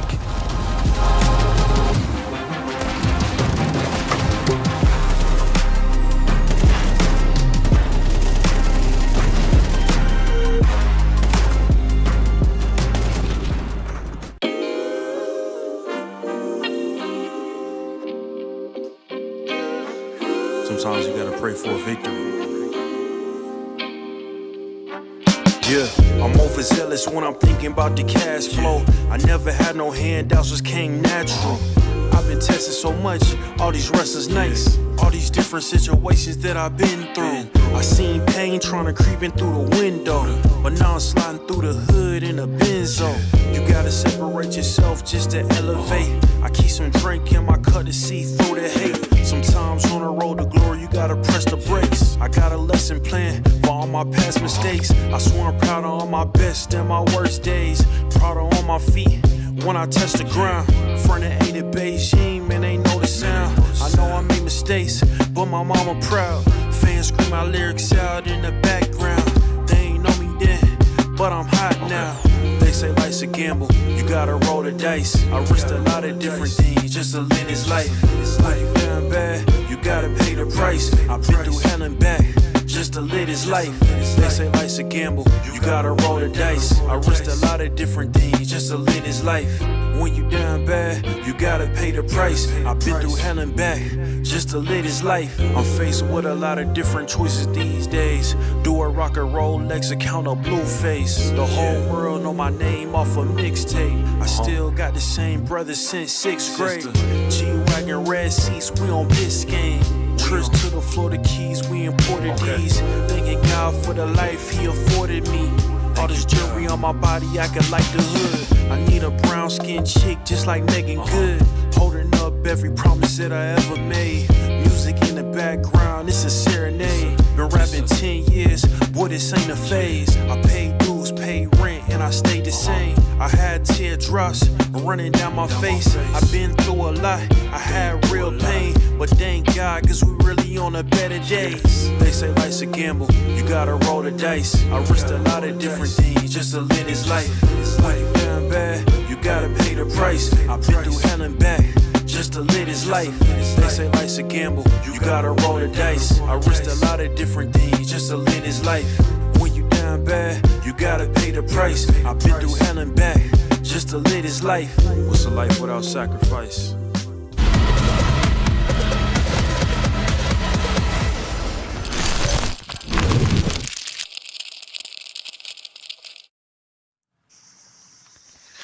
I have one question, Matt. What do Bestia have left in the tank? Well, I guess we're going to get a second half here on Ancient to find out. There has to be a lot, Trav, including a pistol round win to try keep themselves afloat. Yeah, I'm concerned for them after all the rounds that went down in that first half, all the manic situations. It's a bad look, and they'll know that so many of those rounds are misplayed. Could have been a lot different. Good nade from Nekiz, but doesn't realise Thomason is so close, so he'll get overrun. But SH is still there, pinning them in the corner behind the box in toward Cave. He's getting some support coming in soon as well. BST 3 taps in position at the right time. Phelps has lurked in as well. It all collapses again.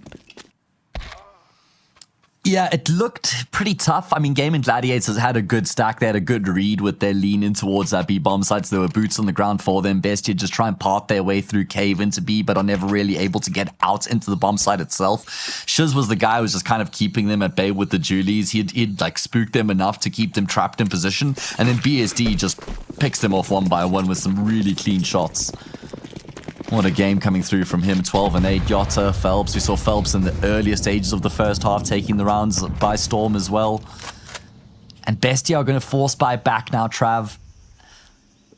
Without a bomb plant, lose this. It's 11-4 before they get to reinvest, and that could be game over. I know you hate force buys like this, right? But you know what? It could work out. Oh, Phelps would have loved a big boy spray down there, but only gets one. BSC not being checked, not being cleared. Could be more than one, but only one. Buddha was there on a big swing quick enough. Smoke has failed towards CT, as you can see, and it's a good catch from Jota. Bomb is down over toward A, though. At least able to bring it back into a 2v2. They have some utility available here. They've got a smoke, they've got a flash, and they've got to get through the clouds of this retake. Flash is a bit awkward again. Lots of misplaced utility in this round between both teams. Can they force the issue to get back into it? Buddha playing big box, waiting for the drop down. It's the easiest of kills. Now Jota has to clutch without a kit. Time is being wasted. He has to fall away, and that is the only thing you can do. Okay, lifeline. The first lifeline in a while for Bestia. Problem is, like, the lifeline doesn't get you back to the land, right? Like, you've still kind of, your boat's capsized. You've just been thrown that what's it called? Not like a buoy, like you say, life preserver. Basically, you know, one of those like a life jacket, I guess, or whatever. Yes, but just still floating off in the ocean. You know, now you got to find a way to get some momentum and try and get yourself back to land because they're still out at sea as things stand. 9-5. Anti-force buy to follow.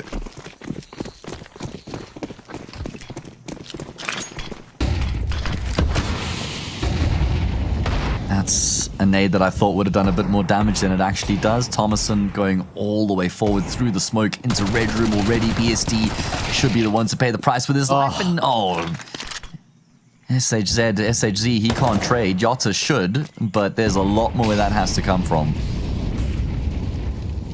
Yeah, and he's all alone. And the 4 players on Bestia are charging elsewhere. All through Shelf, all through mid, all through Donut. Hang on. Good rotation. Pretty quick flank here as well. Possibly, but I think there'll be a player watching Donut pretty sharpishly. Bomb plant not denied. Nekiz gets 2 from that. Disgusting. Timo has a mouse wheel jump in shock at Phelps being there so quickly. Thankfully, even despite that from Nekiz, they're going to be okay. Timo will hold on. 2 kills. Jota, again, no chance. 20 and 8 he is in this game, by the way. He's silently made his way up to an incredible KD. So much work that he's done, but unable to win those final 2 clutches in the last 2 rounds. And now, we have a conversation. 9-6 will turn into 9-7 in about a minute's time. Yeah, and then finally it feels like the game is opened up once again, and BESTIA have gotten themselves back into the contest because they've been in a really rough position throughout, well, the entirety of Overpass and most of Ancient as well. But showing some good signs of life here. What an important force buy win that was from them.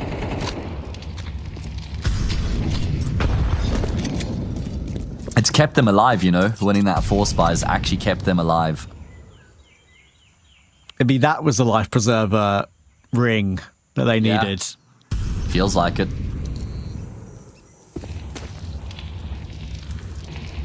Used to be a game I played when I was young where you had to like shoot the life preserver rings out into sea to like catch people pretty much and save them. And I can't remember what mini game that was on because it was a mini game part of another game.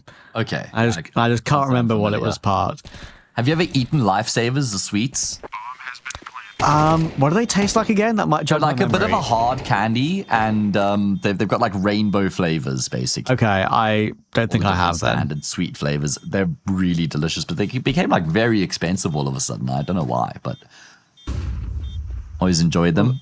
Some of the classic sweets, I think. Well, you say become very expensive. I think most things have become more expensive in life, unfortunately. Yeah, that is true, Trav. The older you get, taxes, Yeah. inflation, petrol, insurance, We're talking about Rent, getting old and food. paying for rent and food at 1 a.m. and what is it, near 3 a.m. your time. Yeah. This is a true late night 2 a.m. conversation you'd have with your best friend. Yeah, true, right? The struggles.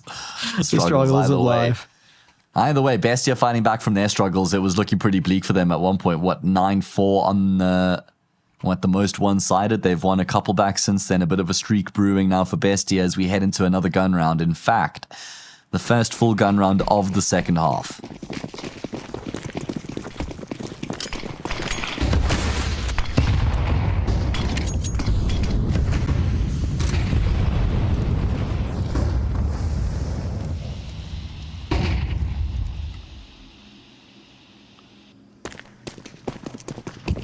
Rushing toward A. Quick contact play, and it's the right play to make. BSD, is he lurking in a good timing? He is. Good catch on Buddha, but SHF has gone down. That's a big catch.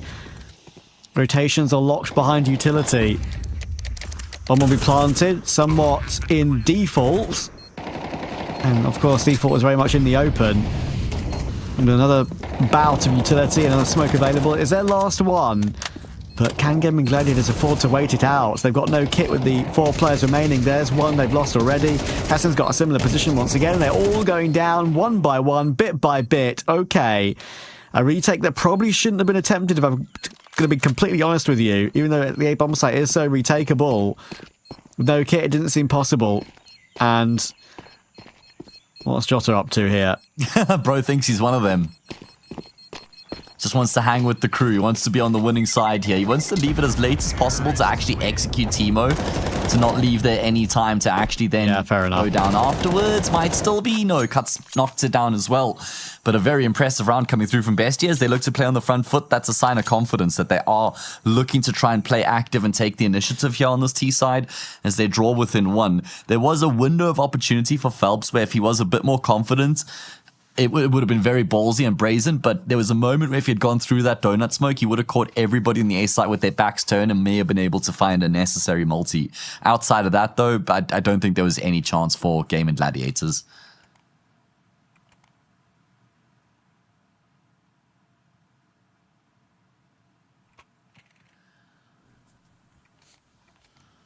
Yeah, Jota's in the form of the series so far. We haven't seen any individual performance but for maybe Buddha on map 1.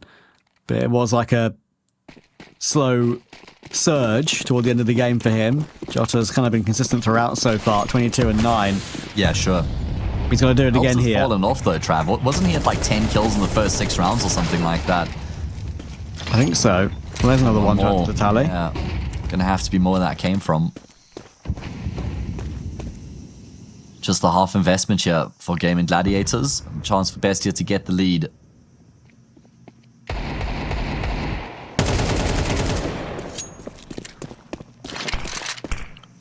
Timo will get BSD. And it's all Blue a screen ruse. of death. I wonder if that's why he named himself that. Who knows? Oh, clean. Okay, Timo. Didn't need to do him like that. Red screen of death there for SHZ, that's for sure.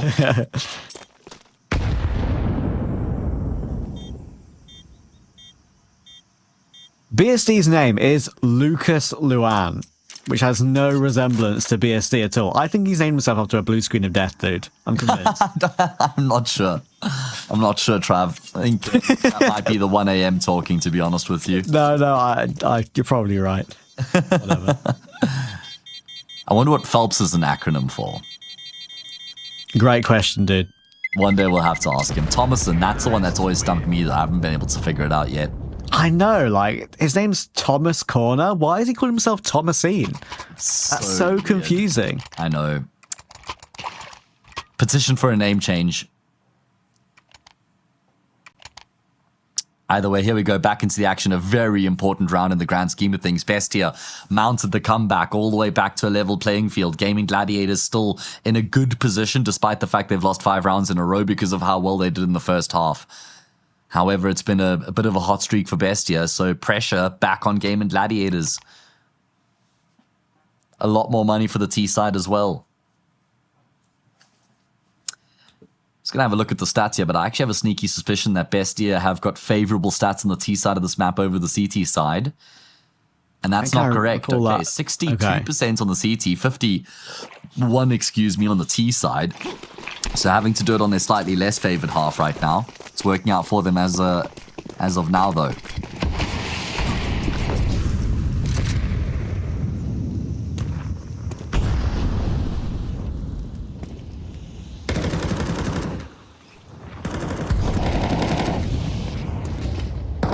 Big round. Big round. Buy for Gaimin Gladiators.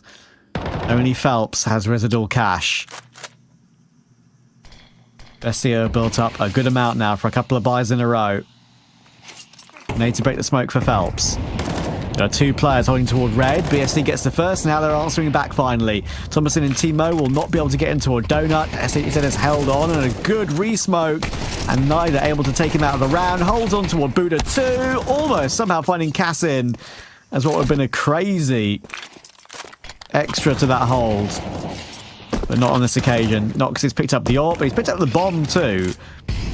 One for Brokey, now in a 1v3.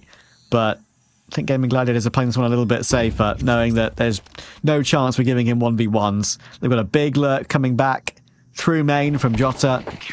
And there's the frag. So they deal with that one a bit more calmly and hold on brilliantly toward Donut. Absolutely, that's the difference, right? Is that this time they don't have to actually try and fight on the bomb site itself or attempt the retake. They've been able to fight further on the front lines and find a lot better success in those duels. As they go ahead once again, they break that streak of 5 and regain the lead. Game on a knife's edge.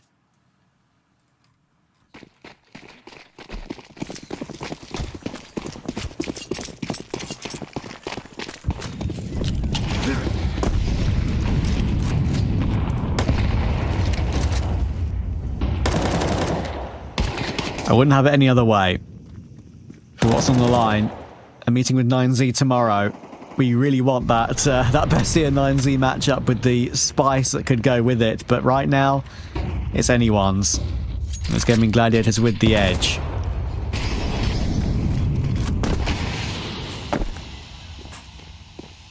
More than just an edge if they can win this round because of what the money would look like for Bestia. Oh my goodness, Timo down to a single point of health, 1 hit point to his name. But he's still alive and kicking. How's he got away with that? There we go. Much longer, yeah. Cassin gets one onto SHZ though. That's a real big kill back. But shot taken, that puts BSD on the line. He will get off of it to Molly the Cubby. Make sure no one's playing from that position. Buddha now playing around that, having to take point for his team. Casson hits another. Great headshot from Buddha. Phelps gets one, but the bomb is not going to be reached at all. BSC has to try and get out somehow, and that looks pretty difficult. Oh, good strafe. He's able to get out of there, and he's going to be able to keep that up as well. With 66 HP intact, only taking 6 HP to that bomb blast. Bestia continue to battle. That was a great hold. Now we enter territory, though, where neither team's going to have residual money, and we're going into the business end of the map. So this is where it gets really concerning if you lose a round. This is where losing a round is incredibly costly. Yes, sir. Great work indeed there from Bestia on the entry. I mean, getting the bomb down with all 5 players alive always going to give you a very good chance of winning the round, especially on B. Just lock Gaimin Gladiators out. And they're going to run it back turbo as quick as possible. Oh my goodness, what a time to do it. Neckers will hold on well, but a slight awkward timing for the push toward the right. And look at the swarm. Look at the swarm of Gaimin Gladiators players. They are all over Bestia as soon as they realise they're making the same play again. And it's a kill apiece for SHZ and Phelps, 2 for Neckers. Great hold. A couple of these players, right, have had slow games, Matt, and SHZ and Neckers are showing up with critical impact kills at this late stage. Yeah, brilliant, honestly. Brilliant work coming through there to actually have gotten that kill initially, and then all the rotations flooded immediately afterwards. And now Bestia have decided to roll the dice and go all in here. Oh, I was wondering if they'd eco try play for overtime or go all in here to deny Gaimin Gladiators from getting up some map and series points. And it's going to be the latter. All their eggs in one basket. And they're going to hope that it's woven to perfection.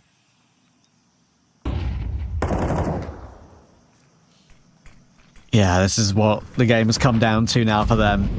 The dream of playing an S-tier LAN for the first time could be about to slip away. SHZ holds on for Timo. It's a great trade, like you say, but Phelps clean again. Showing up when necessary. The most experienced, tenured player.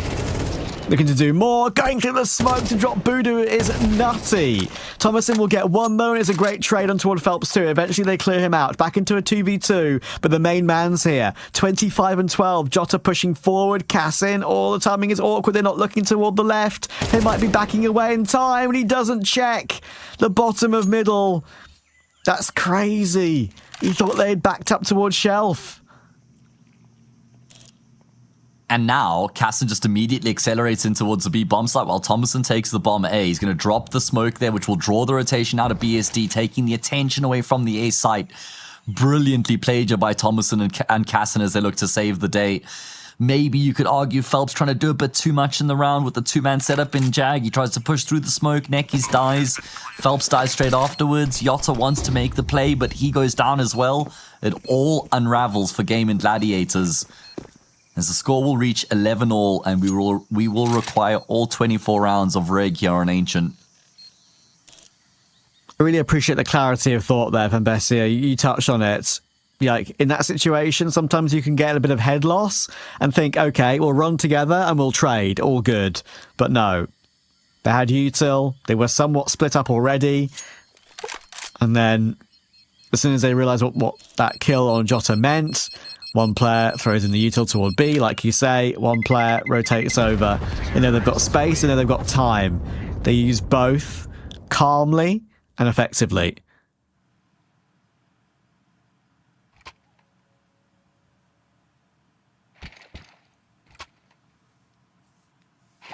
It certainly has been a hallmark of this team's success, I'd say, over the past years. Just been how they've had their composure and been able to keep their nerve in those really tense moments, keep that calmness about their game. Now they're in a position, Trav. They win this round, they go up 12-11. Not much money for Gaimin Gladiators. If Bestia loses, not much money for them either.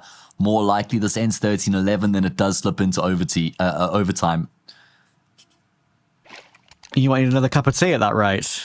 Clearly you've got tea on the mind. Evidently, man. Good old cup of rooibos. Do you guys have like something called Red Bush tea in the UK? I've definitely heard of it, but that sounds very South African to me. Yeah, so we call it rooibos. Roy obviously means red in Afrikaans. It's a very popular tea. Nice, smooth cup of tea. Highly recommend. Either way, here we go. Round 23, arguably more important than round 24. Oh, for sure. Who's going to get the relaxation, the at least brief wave of relief of reaching match point? It's not map point anymore, it's match point. 9Z waiting in the BO5 final tomorrow, watching very, very closely. This one will be a slow build, it feels. I think BESTIA have realised, I mean, they both have realised, it's very clear the way they're set up early in this round. No one wants to be the guy to die first and put your team at a disadvantage. Absolutely. Pressure is on. Big time. As we breach that minute mark. No scuffles yet, nothing notable at least. Gaimin Gladiators playing pretty far back, quite a contrast from what we saw at BESTIA, who were looking to fight middle more often than not. Oh. It just feels so on a knife edge. Nekias knows what's coming, but swings a little bit wildly into cave. That'll probably be the sign to go, but Jota could hold on. Jota could very well hold on, but it's only a hold on for one. Phelps gets his one, but immediately traded. 3v2. Not a save. They do have some residual cash on BSD and Jota, but I do agree with you. You probably should be keeping this up. This is imperative into round 24, but we are giving it a look. Of course, we'll have a look, as they all say. But there's the kill. That should be it. And they do both go down. That is a problem. Look at the money on Gaimin Gladiators. It's going to be a mishmash of a buy. BESTIA again, just like Dust 2, have somehow grabbed match point first. Are they actually going to rob them at the death here again? That would be a disaster for Gaimin Gladiators and a hell of a heist there for BESTIA as well if they could make it happen on 2 of the 3 maps. The 2 maps they win, they won't care how they get to that grand final. All they want is to book that date with 9Z in the grand final tomorrow for a spot at Pro League up for grabs. At least BSD still gets his AWP here, even though he did attempt the retake and he lost it in the process. It doesn't cost him the sniper here in the final round of regulation. Oh my. Jota has had an incredible game, going 26-14. I'm wondering if that move down middle, in not the last round, but the round before, where he gets caught with both BESTIA players falling back till the bottom of mid, I'm wondering if that was a step that was unnecessary and he's going to be thinking about for a while if they go on to lose this game. I'm trying to think what the state of the round was. When he was alive, it was a 2v2, I think, actually. Yes, it was. And it turned into the 1v2 after he tried to make the play and overcooked. You're right. Yeah, I'm with you. Certainly could have been one of the moments you can look to highlight and say that was costly. Maybe looking to do too much when he's been the main man of the game. Can happen, right? They're still in it. They are still in it. But look at BESTIA. They're all grouped up on shelf. Smoke is not good, and it will give BSD free reign, and he gets away. That's big. Only a fan mass of SHZ over toward that A-bomb site right now, but the rotation is going to be in from BSD. He will maneuver to the right position. And BESTIA, I think, are feeling the nerves here. They don't know. They don't have much information at all. They go anywhere near in toward cave. It's the perfect setup. Oh, this is going to be horrible. What a blender they're about to go into. Oh, dearie me. Looks like we have extra rounds to come on Ancient. But hang on. You never know. You never know. Thomasine finds one. Bomb being plotted very much in the open. Body blocking coming in, crossing the angle. Jesus, as you say, that's crazy. But we do have an afterplant on A from nowhere, but now it's only an afterplant with one player. It's the one player you'd want. It is Thomasine, but even this is too much for him, you would think. Nekias have jiggled him out. They realise where he's coming from. This is not possible, and there we go. The hold on is there, and it feels right. We have overtime on map 3. Well, how costly is that smoking towards Red Room? Because that's what allows for BSD to kind of open up the round and get a kill, set things in motion. And it just kind of crumbles from there for BESTIA. Overtime required, which feels fitting on the map, considering what a close contest we've had so far. Oh, and by the way, I think it was Nocte who threw that smoke that missed that cost him his life, so you can't even blame anybody. Yeah, fair enough. Yeah, the Red Room smoke is a massive miss. That is what the pressure does to you in round 24 in these moments. You know, as you like to say, slate wiped clean. Now it's anyone's match, anyone's guess as to who takes this.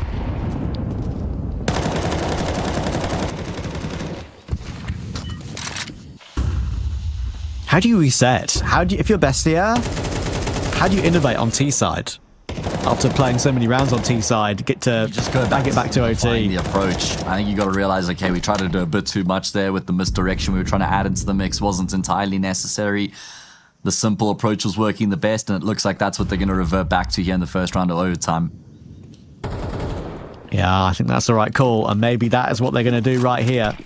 Clean entry from Timo. Nekiz, all the right-click flashes hit the wall and has blinded him up entirely. Molotov will keep him at bay. At the end, it burns him out of the round. Again, messy utility, lazy utility is going to cost Gaimin Gladiators here. And Bestia will be saying to themselves, why on earth didn't we do that in the previous round?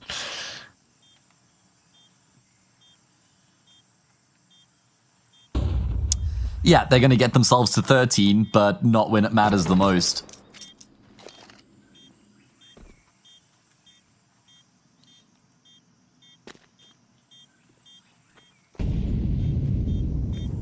Really a crazy call either. You're absolutely spot on. You said they should simplify. They pretty much did. Just a clean entry on BSC over toward B, and they said that was the go button. Good exit kills, to be fair here. I mean, it shouldn't matter in overtime, but actually going to kill everyone. Yeah, I guess on the T side in particular, it's not as punishing as they get the round on the board. That'll be their main focus. A lead for Bestia, a narrow lead. Chance for Gaimin Gladiators to hold on. Oh, it was looking so good for them. At one point, they were up 9-4 against the Force by what could have been had they won against the Force. They probably would have won the map at a canter.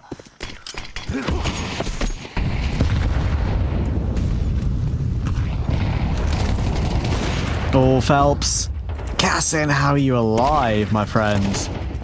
Timo isn't. He's down to BSD already, and a bit more pressure on toward lane has already yielded a big result. A kill, and pretty much a kill and a half.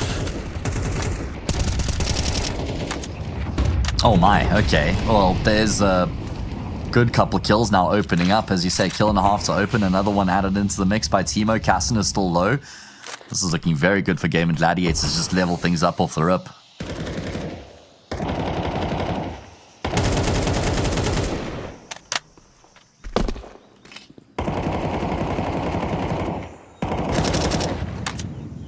So much spam from Jota, from Nekiz as well. And Nox is like, bro, you're going to hit me from sight and from Jaguar? Come on, guys. Get real. Get real. Post a gif with a funny cat doing spins on the spot or something. Take it from Trav. He is the social media goat. Surely no way back in the 5v3, especially with two of the three being as low as they are. Not even making half health between them. And that B bomb site heavily fortified right now as well. Thomason will get one back, but there's still two players. I'm not willing to rule anything out. I think you can. Smoke is up. Cassin's got the line towards CT. BSD could give that to him. Bomb plant actually will come through, and Thomason's found one more. I don't rule anything out. SHZ, though, now he's in a great position. They're going to swarm together. There we go. That's more like it. It got worrying, but they pushed at a time where they couldn't set up in more favourable after plant positions. Nox has gone all the way around, but he's going to be cleared. Good catch from Phelps. We are equal at 13-13. We go on. Yes, we do, for a little bit longer. And maybe even some more after that as well.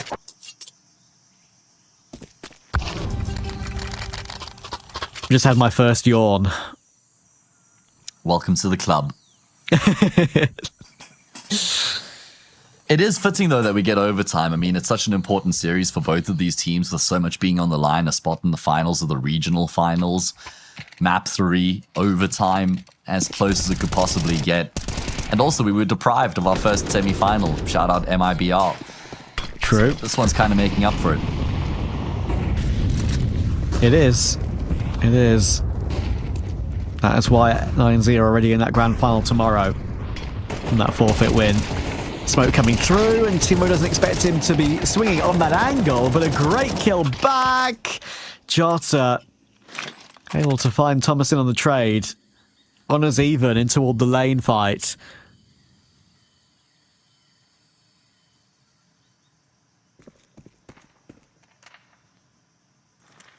3v3 as a result. Plenty of time left on the clock here for Bestia to work with as well as BSD goes searching. We haven't seen a huge amount of this from him. Generally been a pretty reserved AWPer, but it will net him a kill. Gets the man advantage and then locks that in. Good decision making.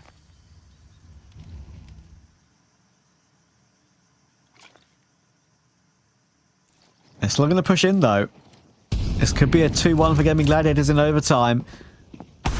And Jota's doing the right thing. Didn't peek until it was absolutely necessary. Don't think they even know he's still here, because BSD has taken the attention away very well. Bosh! 14 confirmed, 2-1 in the first half of overtime. Again, Bestia playing catch-up again. Yeah, and the CT side was actually where they had struggled the most. The fact that Gaimin Gladiators get 2 rounds here out of 3 is a very good return for them, because remember, both teams got, what, 4 rounds in regulation on their CT side? So, gives Gaimin Gladiators a very good chance. Just got to remember what was working so well for them on their T side.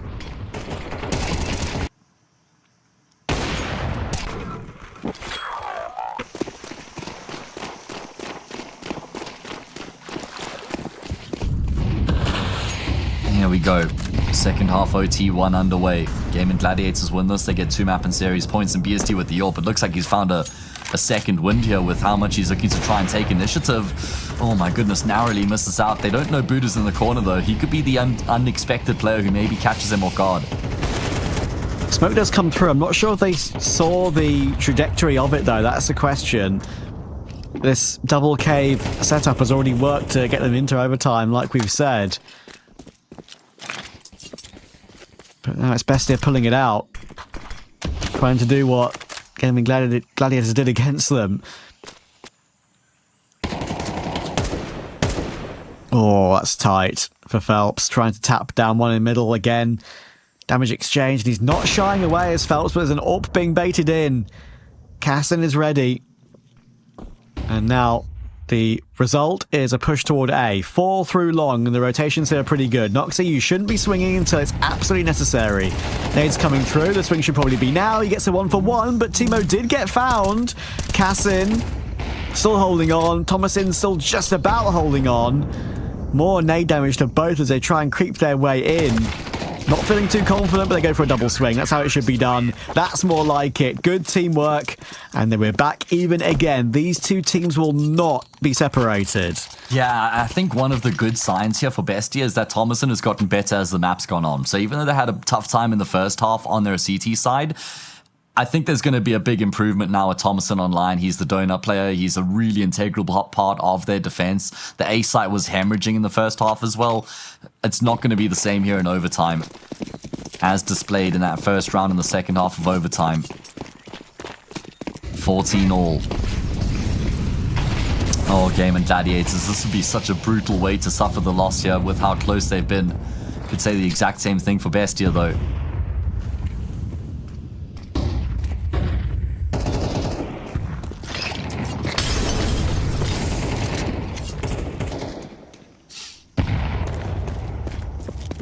Man, oh man. We've been here once or twice before in this series. We've had 2 11-alls. We've had now 14-14 as well. On an absolute knife edge throughout. And crazy considering how easy the win was for Bestia last time around as well. Yeah, and it's one of those like Japanese sushi knives. Those like really, really sharp knives. Yeah, they could just like shear through paper without you having to touch it. Alright. Gaimin Gladiators taking their time here. Does look like they're going to try and finish over towards this B-bomb site. Currently 2 players reside. Thomason gravitates away, but not too far away. What's the util look like for the T side? Just a single smoke here. So it's probably going to be the short smoke, flash long, maybe an incendiary in towards long as well. Oh my goodness. Thomason's 3 back. players here. Yeah, he's back and he's ready to go.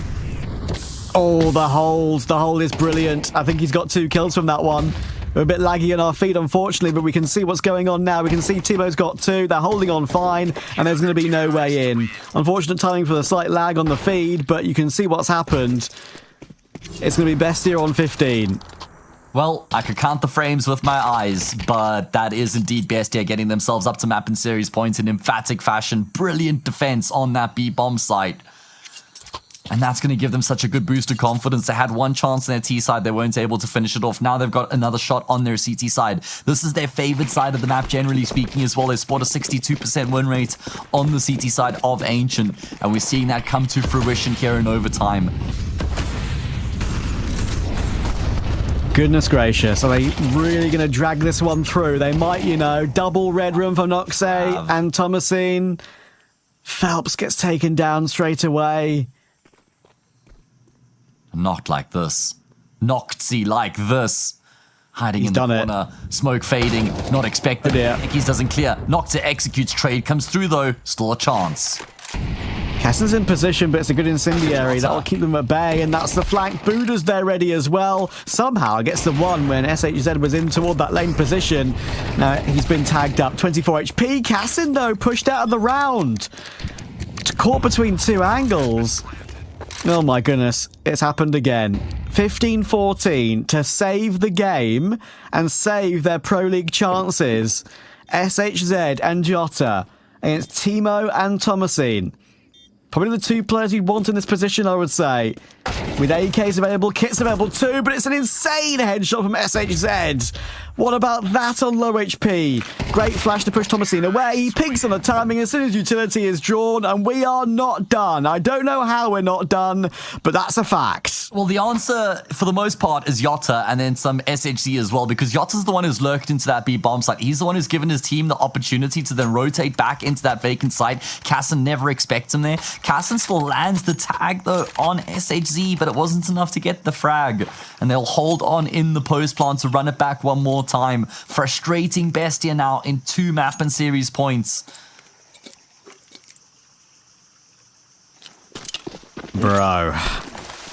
BESTIA will be fuming. Screaming. Yeah. It was a 5v4 and then a 4v3 as well.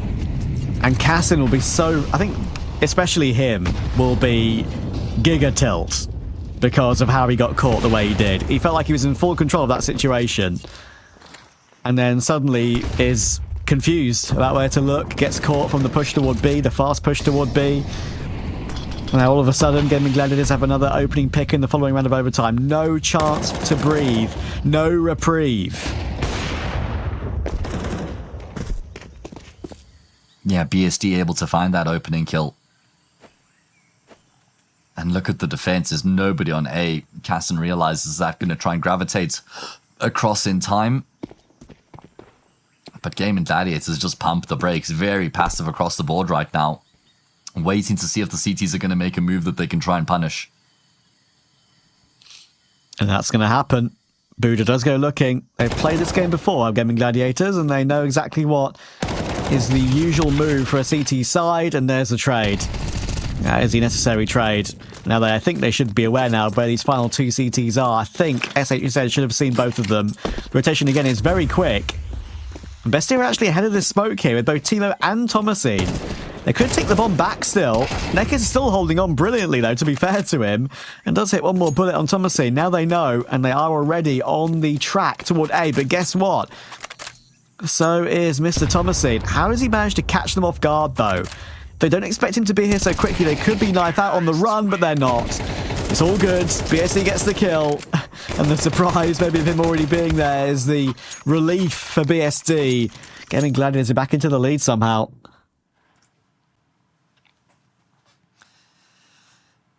And that'll be a big point of confidence for them because of how much they've been able to frustrate BESTIA here up against the map and series points. With them now getting the lead, you'd imagine that they're the more motivated team, that they're the team who are probably feeling better out of the two of them.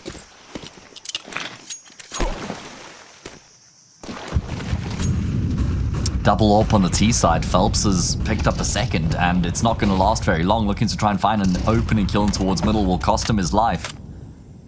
Don't know about that, Phelps. Guess just trying something different yet, 30 rounds into the game.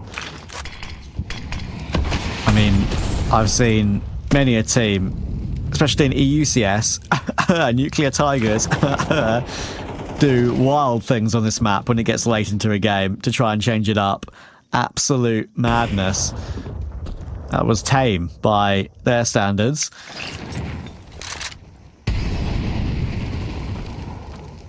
Noxie's still here, though. And Molotov's not spreading. Is he going to swing on a timing to catch them off guard? He is, you know. And it works to perfection. Oh, my word. They're going to be baffled how that Molotov has not spread. They all collapse on them over toward lane. Cassin and Thomasin step up as well. And again, we're even. We haven't had... Like, we've had 2-1s. We've had 1-2s. We haven't had a 2-round gap, have we, in overtime? No, we haven't.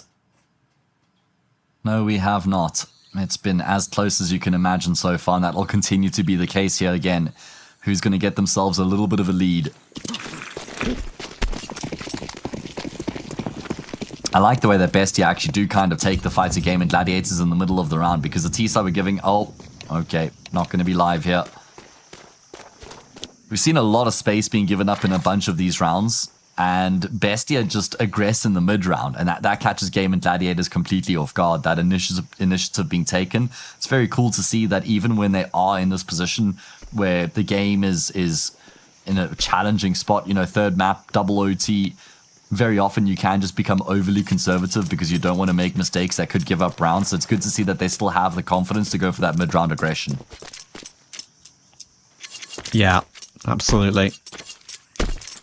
One thing I will say, for the sake of other people in production, shout out production, who are also going late tonight to help us finish this series alongside us.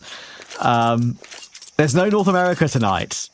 So there's no... The Grand Final North America has already been played the other night. So what you're saying is we've got no time limits here and we can just go on forever. Well, I mean... Production's even joking to us right now that tech pause could take forever because we don't have the backup of the round. It's fine, man. Come on. Don't troll us like that. Bring us an update while you're at it. Come on, man. That's entry level. Yeah, give us an update. Let's really shake things up. Yeah, drop a second CS update. That's like 3 gig. Might tap out, Trav. Just bring in like Vincent and JLT at that point or something. Just call him off the sofa. Mate, I need you to finish off a 3-map OT. Just do me a favor. Take over for 10 minutes.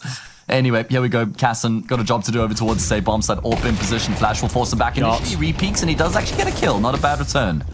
It's not a bad return, but they should be overwhelming Thomasin now. The flashes are way too good. How is he alive? And how is he somewhat healthy? He's going in for more with the Buddha flash. Impossible. I don't believe it. I don't believe it. How has that happened? I did say it earlier. Say it again, then. It's just saying Thomasin has found his form in towards the donut. It looks a lot better for BESTIA. We see it in that round there. Oh, yeah, the flash from Buddha is a lifesaver. Don't get me wrong, he should have been dead. True. 3 times over probably, but the fact he knew he had the comfort of being able to force his way forward, knowing that Buddha was there to help, and CT rotators coming in very quickly. I mean, they swarmed that instantly, did BESTIA. So now they have a 2-1. They have a T-side lead. Can they grind this out? The magic number is 19. If we go 18-18, we go again.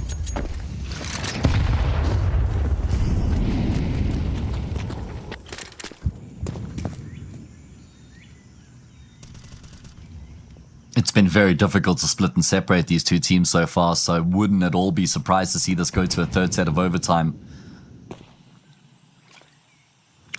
BESTIA look to take some shape. Bomb left in the back lines while they look to try and get control in middle.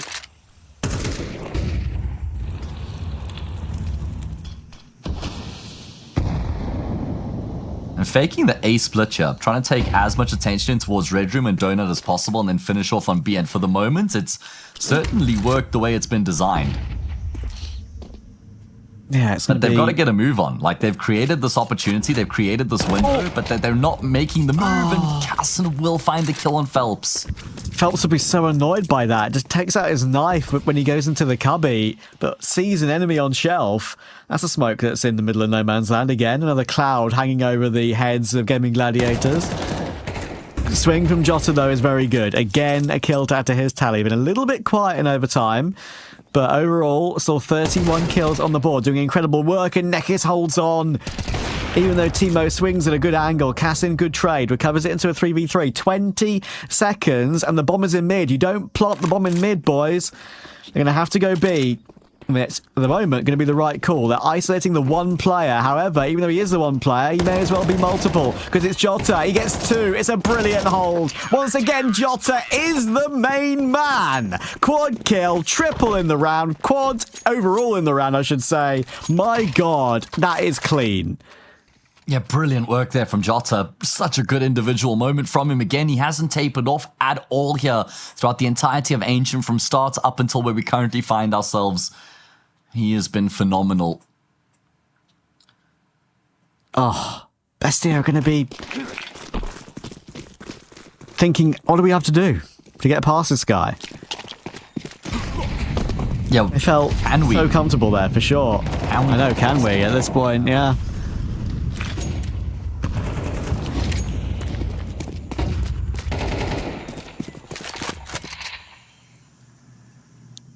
I got so excited, I forgot how many kills Jota got in the round.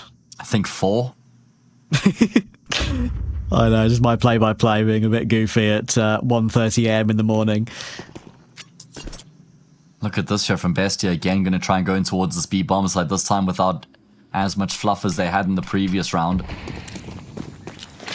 Oh, they're going to burst through this maybe? No, I was going to say, there'd be a weird timing to do it, and Mr. Jota's here again. Right. Again, we're here. 2 times 11 all in this series, and now in this map a 14 all and a 17 all. Oh, Timo, we're body blocking in the smoke. He realizes straight away, and that's the raid boss down. Buddha will take Phelps as well. We do have a player in the smoke behind them, though. Do they know? I think they do know, and Noxie waits for it. Patience working out.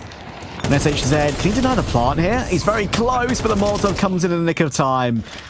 The nade might remove Noxie from the round, but in the end, Cassin will actually bail him out, and he holds the line for the final kill as well. It's BESTIA who have a match point again. Oh, brilliant work there to hold on. I mean, the fact that Timo realizes he's stuck on Jota in the smoke because the gun model stops moving, it stops bobbing as he's going through, gives him that info, just puts a bullet through the smoke, gets a kill. There was still an extra man they had to worry about in that smoke, though, and Noxie had that under control. Neki's having a tough time here on the server, as is SHZ, I'm afraid. 18-17. So BESTIA had 12-11 map and series point. They had 15-14 map and series point. They've now got 18-17 map and series point. Their third one. They're second on the T side. Can they finish off the job here and now? Or do we go into OT3? Oh, imagine.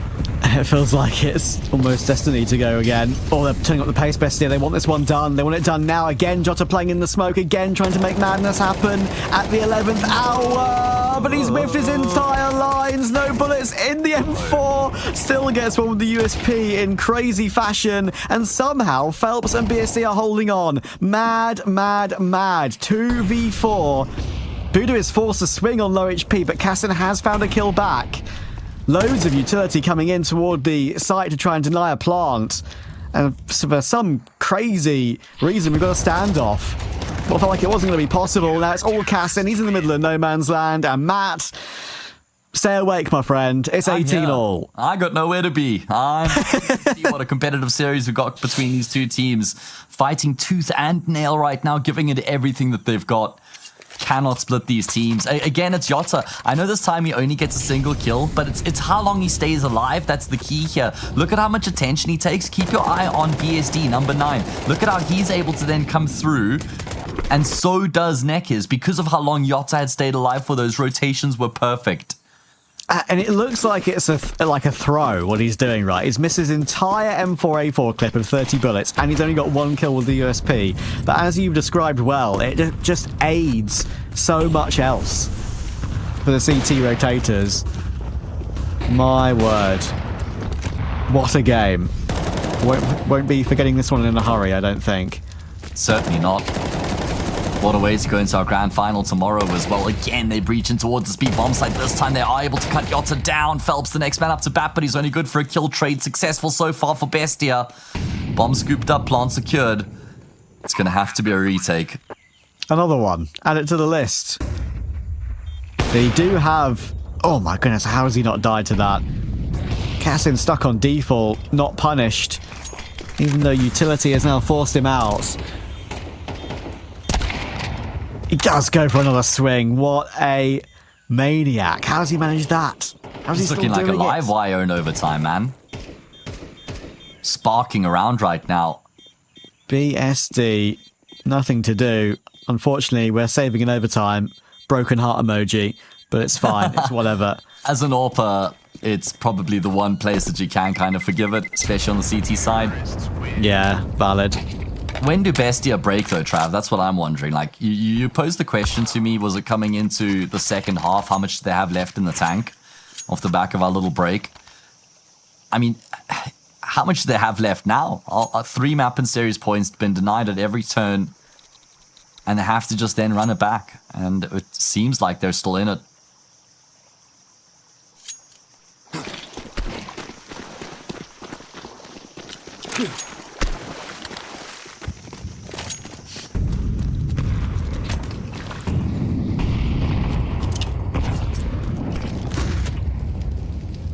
Man, oh man.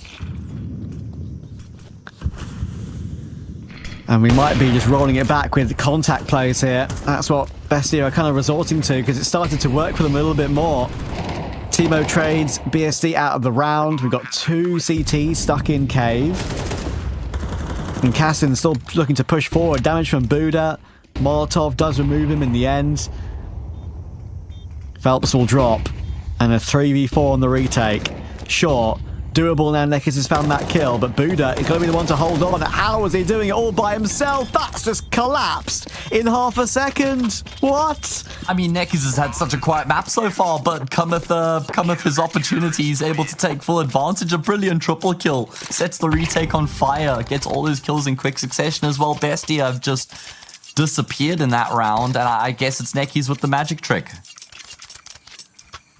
I don't even understand the positioning for Gaming Gladiators, or for Bestia, sorry, that allowed Gaming Gladiators to actually take advantage of that so easily. I mean, they did just... As soon as the first domino fell, every position felt exposed, which I think was the main problem. At this point, I'm convinced some sort of a spell has been cast, that this is just going to be the never-ending game. It's not only because we're in triple OT, but even just with how back and forth the nature of overtime has been, with neither team having more than a 2-round lead. Damn. I'm glad I brushed my teeth earlier. Now I can just go straight to bed when this is done. I guess I'll have to brush mine again after all these cups of tea. Oh, that's brave. Very good flash. That flash blinds up both the AWPer and the player in the corner.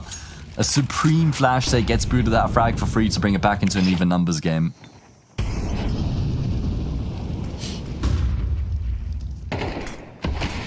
Things getting even more crazy. Even more wild. Neither will go away. Neither. Or say die. Noxie could go down here. SHZ is in a good pushed up angle, and it's a free headshot body shot kill. Thomason is lurking through red room though, and he's got a really good timing. He's going to get perfect flank on Jota, and he knows BSD's coming. Oh, don't swing it now. Never mind, do swing it now. Never mind, don't swing it now. It's a no-scope win. They're not expecting Phelps on the rotation. Oh my god. Absolute hilarity. 17 seconds to try and get a plant now for Buddha. He's discombobulated. He doesn't know what's going on, where everyone is. He should be caught by SHZ. He will be. Oh my word. How can you even describe that? Not entirely sure, besides outrageous. Crazy scenes there, Thomason. It felt like he made the right play to actually go for the swing. Just going down to the no-scope is crazy. And then from because he was going to molly it, wasn't he? He was like betwixt in between. I don't know why he decided against it, because it's not like it was a completely necessary fight for him to go for there. It's like the inner part of his brain. It's like the angel on one shoulder, devil on the other. The devil started talking. Yeah, the devil won. Devil 1 is like, swing. Press W. You will headshot him. And yeah, maybe Molly was the angel. And the angel was right. Well, that means Gaimin Gladiators have been able to get themselves a lead here once again in overtime. Put that pressure back onto Bestia. If they win this, they then get map and series points, 2 of them. And that was the first time Bestia strayed away from the B-bomb site in what feels like a long, long time. Hammering home on B round in and round out, feeding Yotta, who will be feeling supremely confident right now. Yeah, how many big multi-kills has he had in this game? Round-winning ones. Lots of mid-pressure for Bestia. Very aggressive with actually 3 players there for a split second. Actually, tell a lie, it was 4 players for a split second. And I say Zed is creeping through on a timing though. Nox is ready for it. That's a big kill to hold on to. He's found Jota too. Incredible hold from Noxy in middle. This round's all down to him. Wow. Yeah, brilliant work, because he's the one who swings mid initially to get that frag on Phelps, and then he just hangs around and he continues to pick up kills thereafter. BSD will find another to bring it down to a 1v2. No. No way. How has he swept Timo in that corner and knocked there? As if he hasn't done enough already, now has to win a 1 versus 1. Oh my god. And he's been in so many clutches in this game as well. BSD's on for the ace. Running. He's again running. No way. So many times he's played clutches like this. Head's gone. Head loss. And BSC hits their headshots. All 5 in overtime to make it to 21. How has it happened? Bestia are cooked. Oh, that's incredible. What a round coming through from BSD. They're finding the ace to transcend Noct's efforts and get his team up to map and series point. The first time they would have tasted the sweet nectar of a map and series point here. They've got 2 of them. BSD, what have you just done? What a huge round coming through from him on the AWP. I mean, that kill on Timo in particular was just criminal. I am shocked. More shocked than I was earlier. And I'm not... Than Hassan's dog. I thought we'd gone past that joke now. I know. Listen, Windows Explorer user over here. I miss Internet Explorer. Nostalgia. I don't, it's a lie. Look, I am paid to talk about this game, and I'm kind of at a loss for words. My word. BSD, what a man. He's and deserves to be mentioned again as we're deep into this game. The most inexperienced player of probably everyone on the server today. At this, like playing at this level in this sort of a game with this sort of pressure. What a time to show what you're truly made of. Especially as the AWPer. Those 2 quick kills with the AWP, the follow-up with the rifle to win the ace, and get the round over the line. Holy. And now it looks like it could be about to end for Bestia. You can just tell with the way they're moving, the way they're positioning themselves, their brain AFK. It's just too much for them to bear. Nox is dead. Cassin's missed his shot in middle. I can't believe what I've just watched. It's Gaimin Gladiators going through to the grand final of ECL Season 50 in South America. They will play 9Z tomorrow for a chance at Pro League.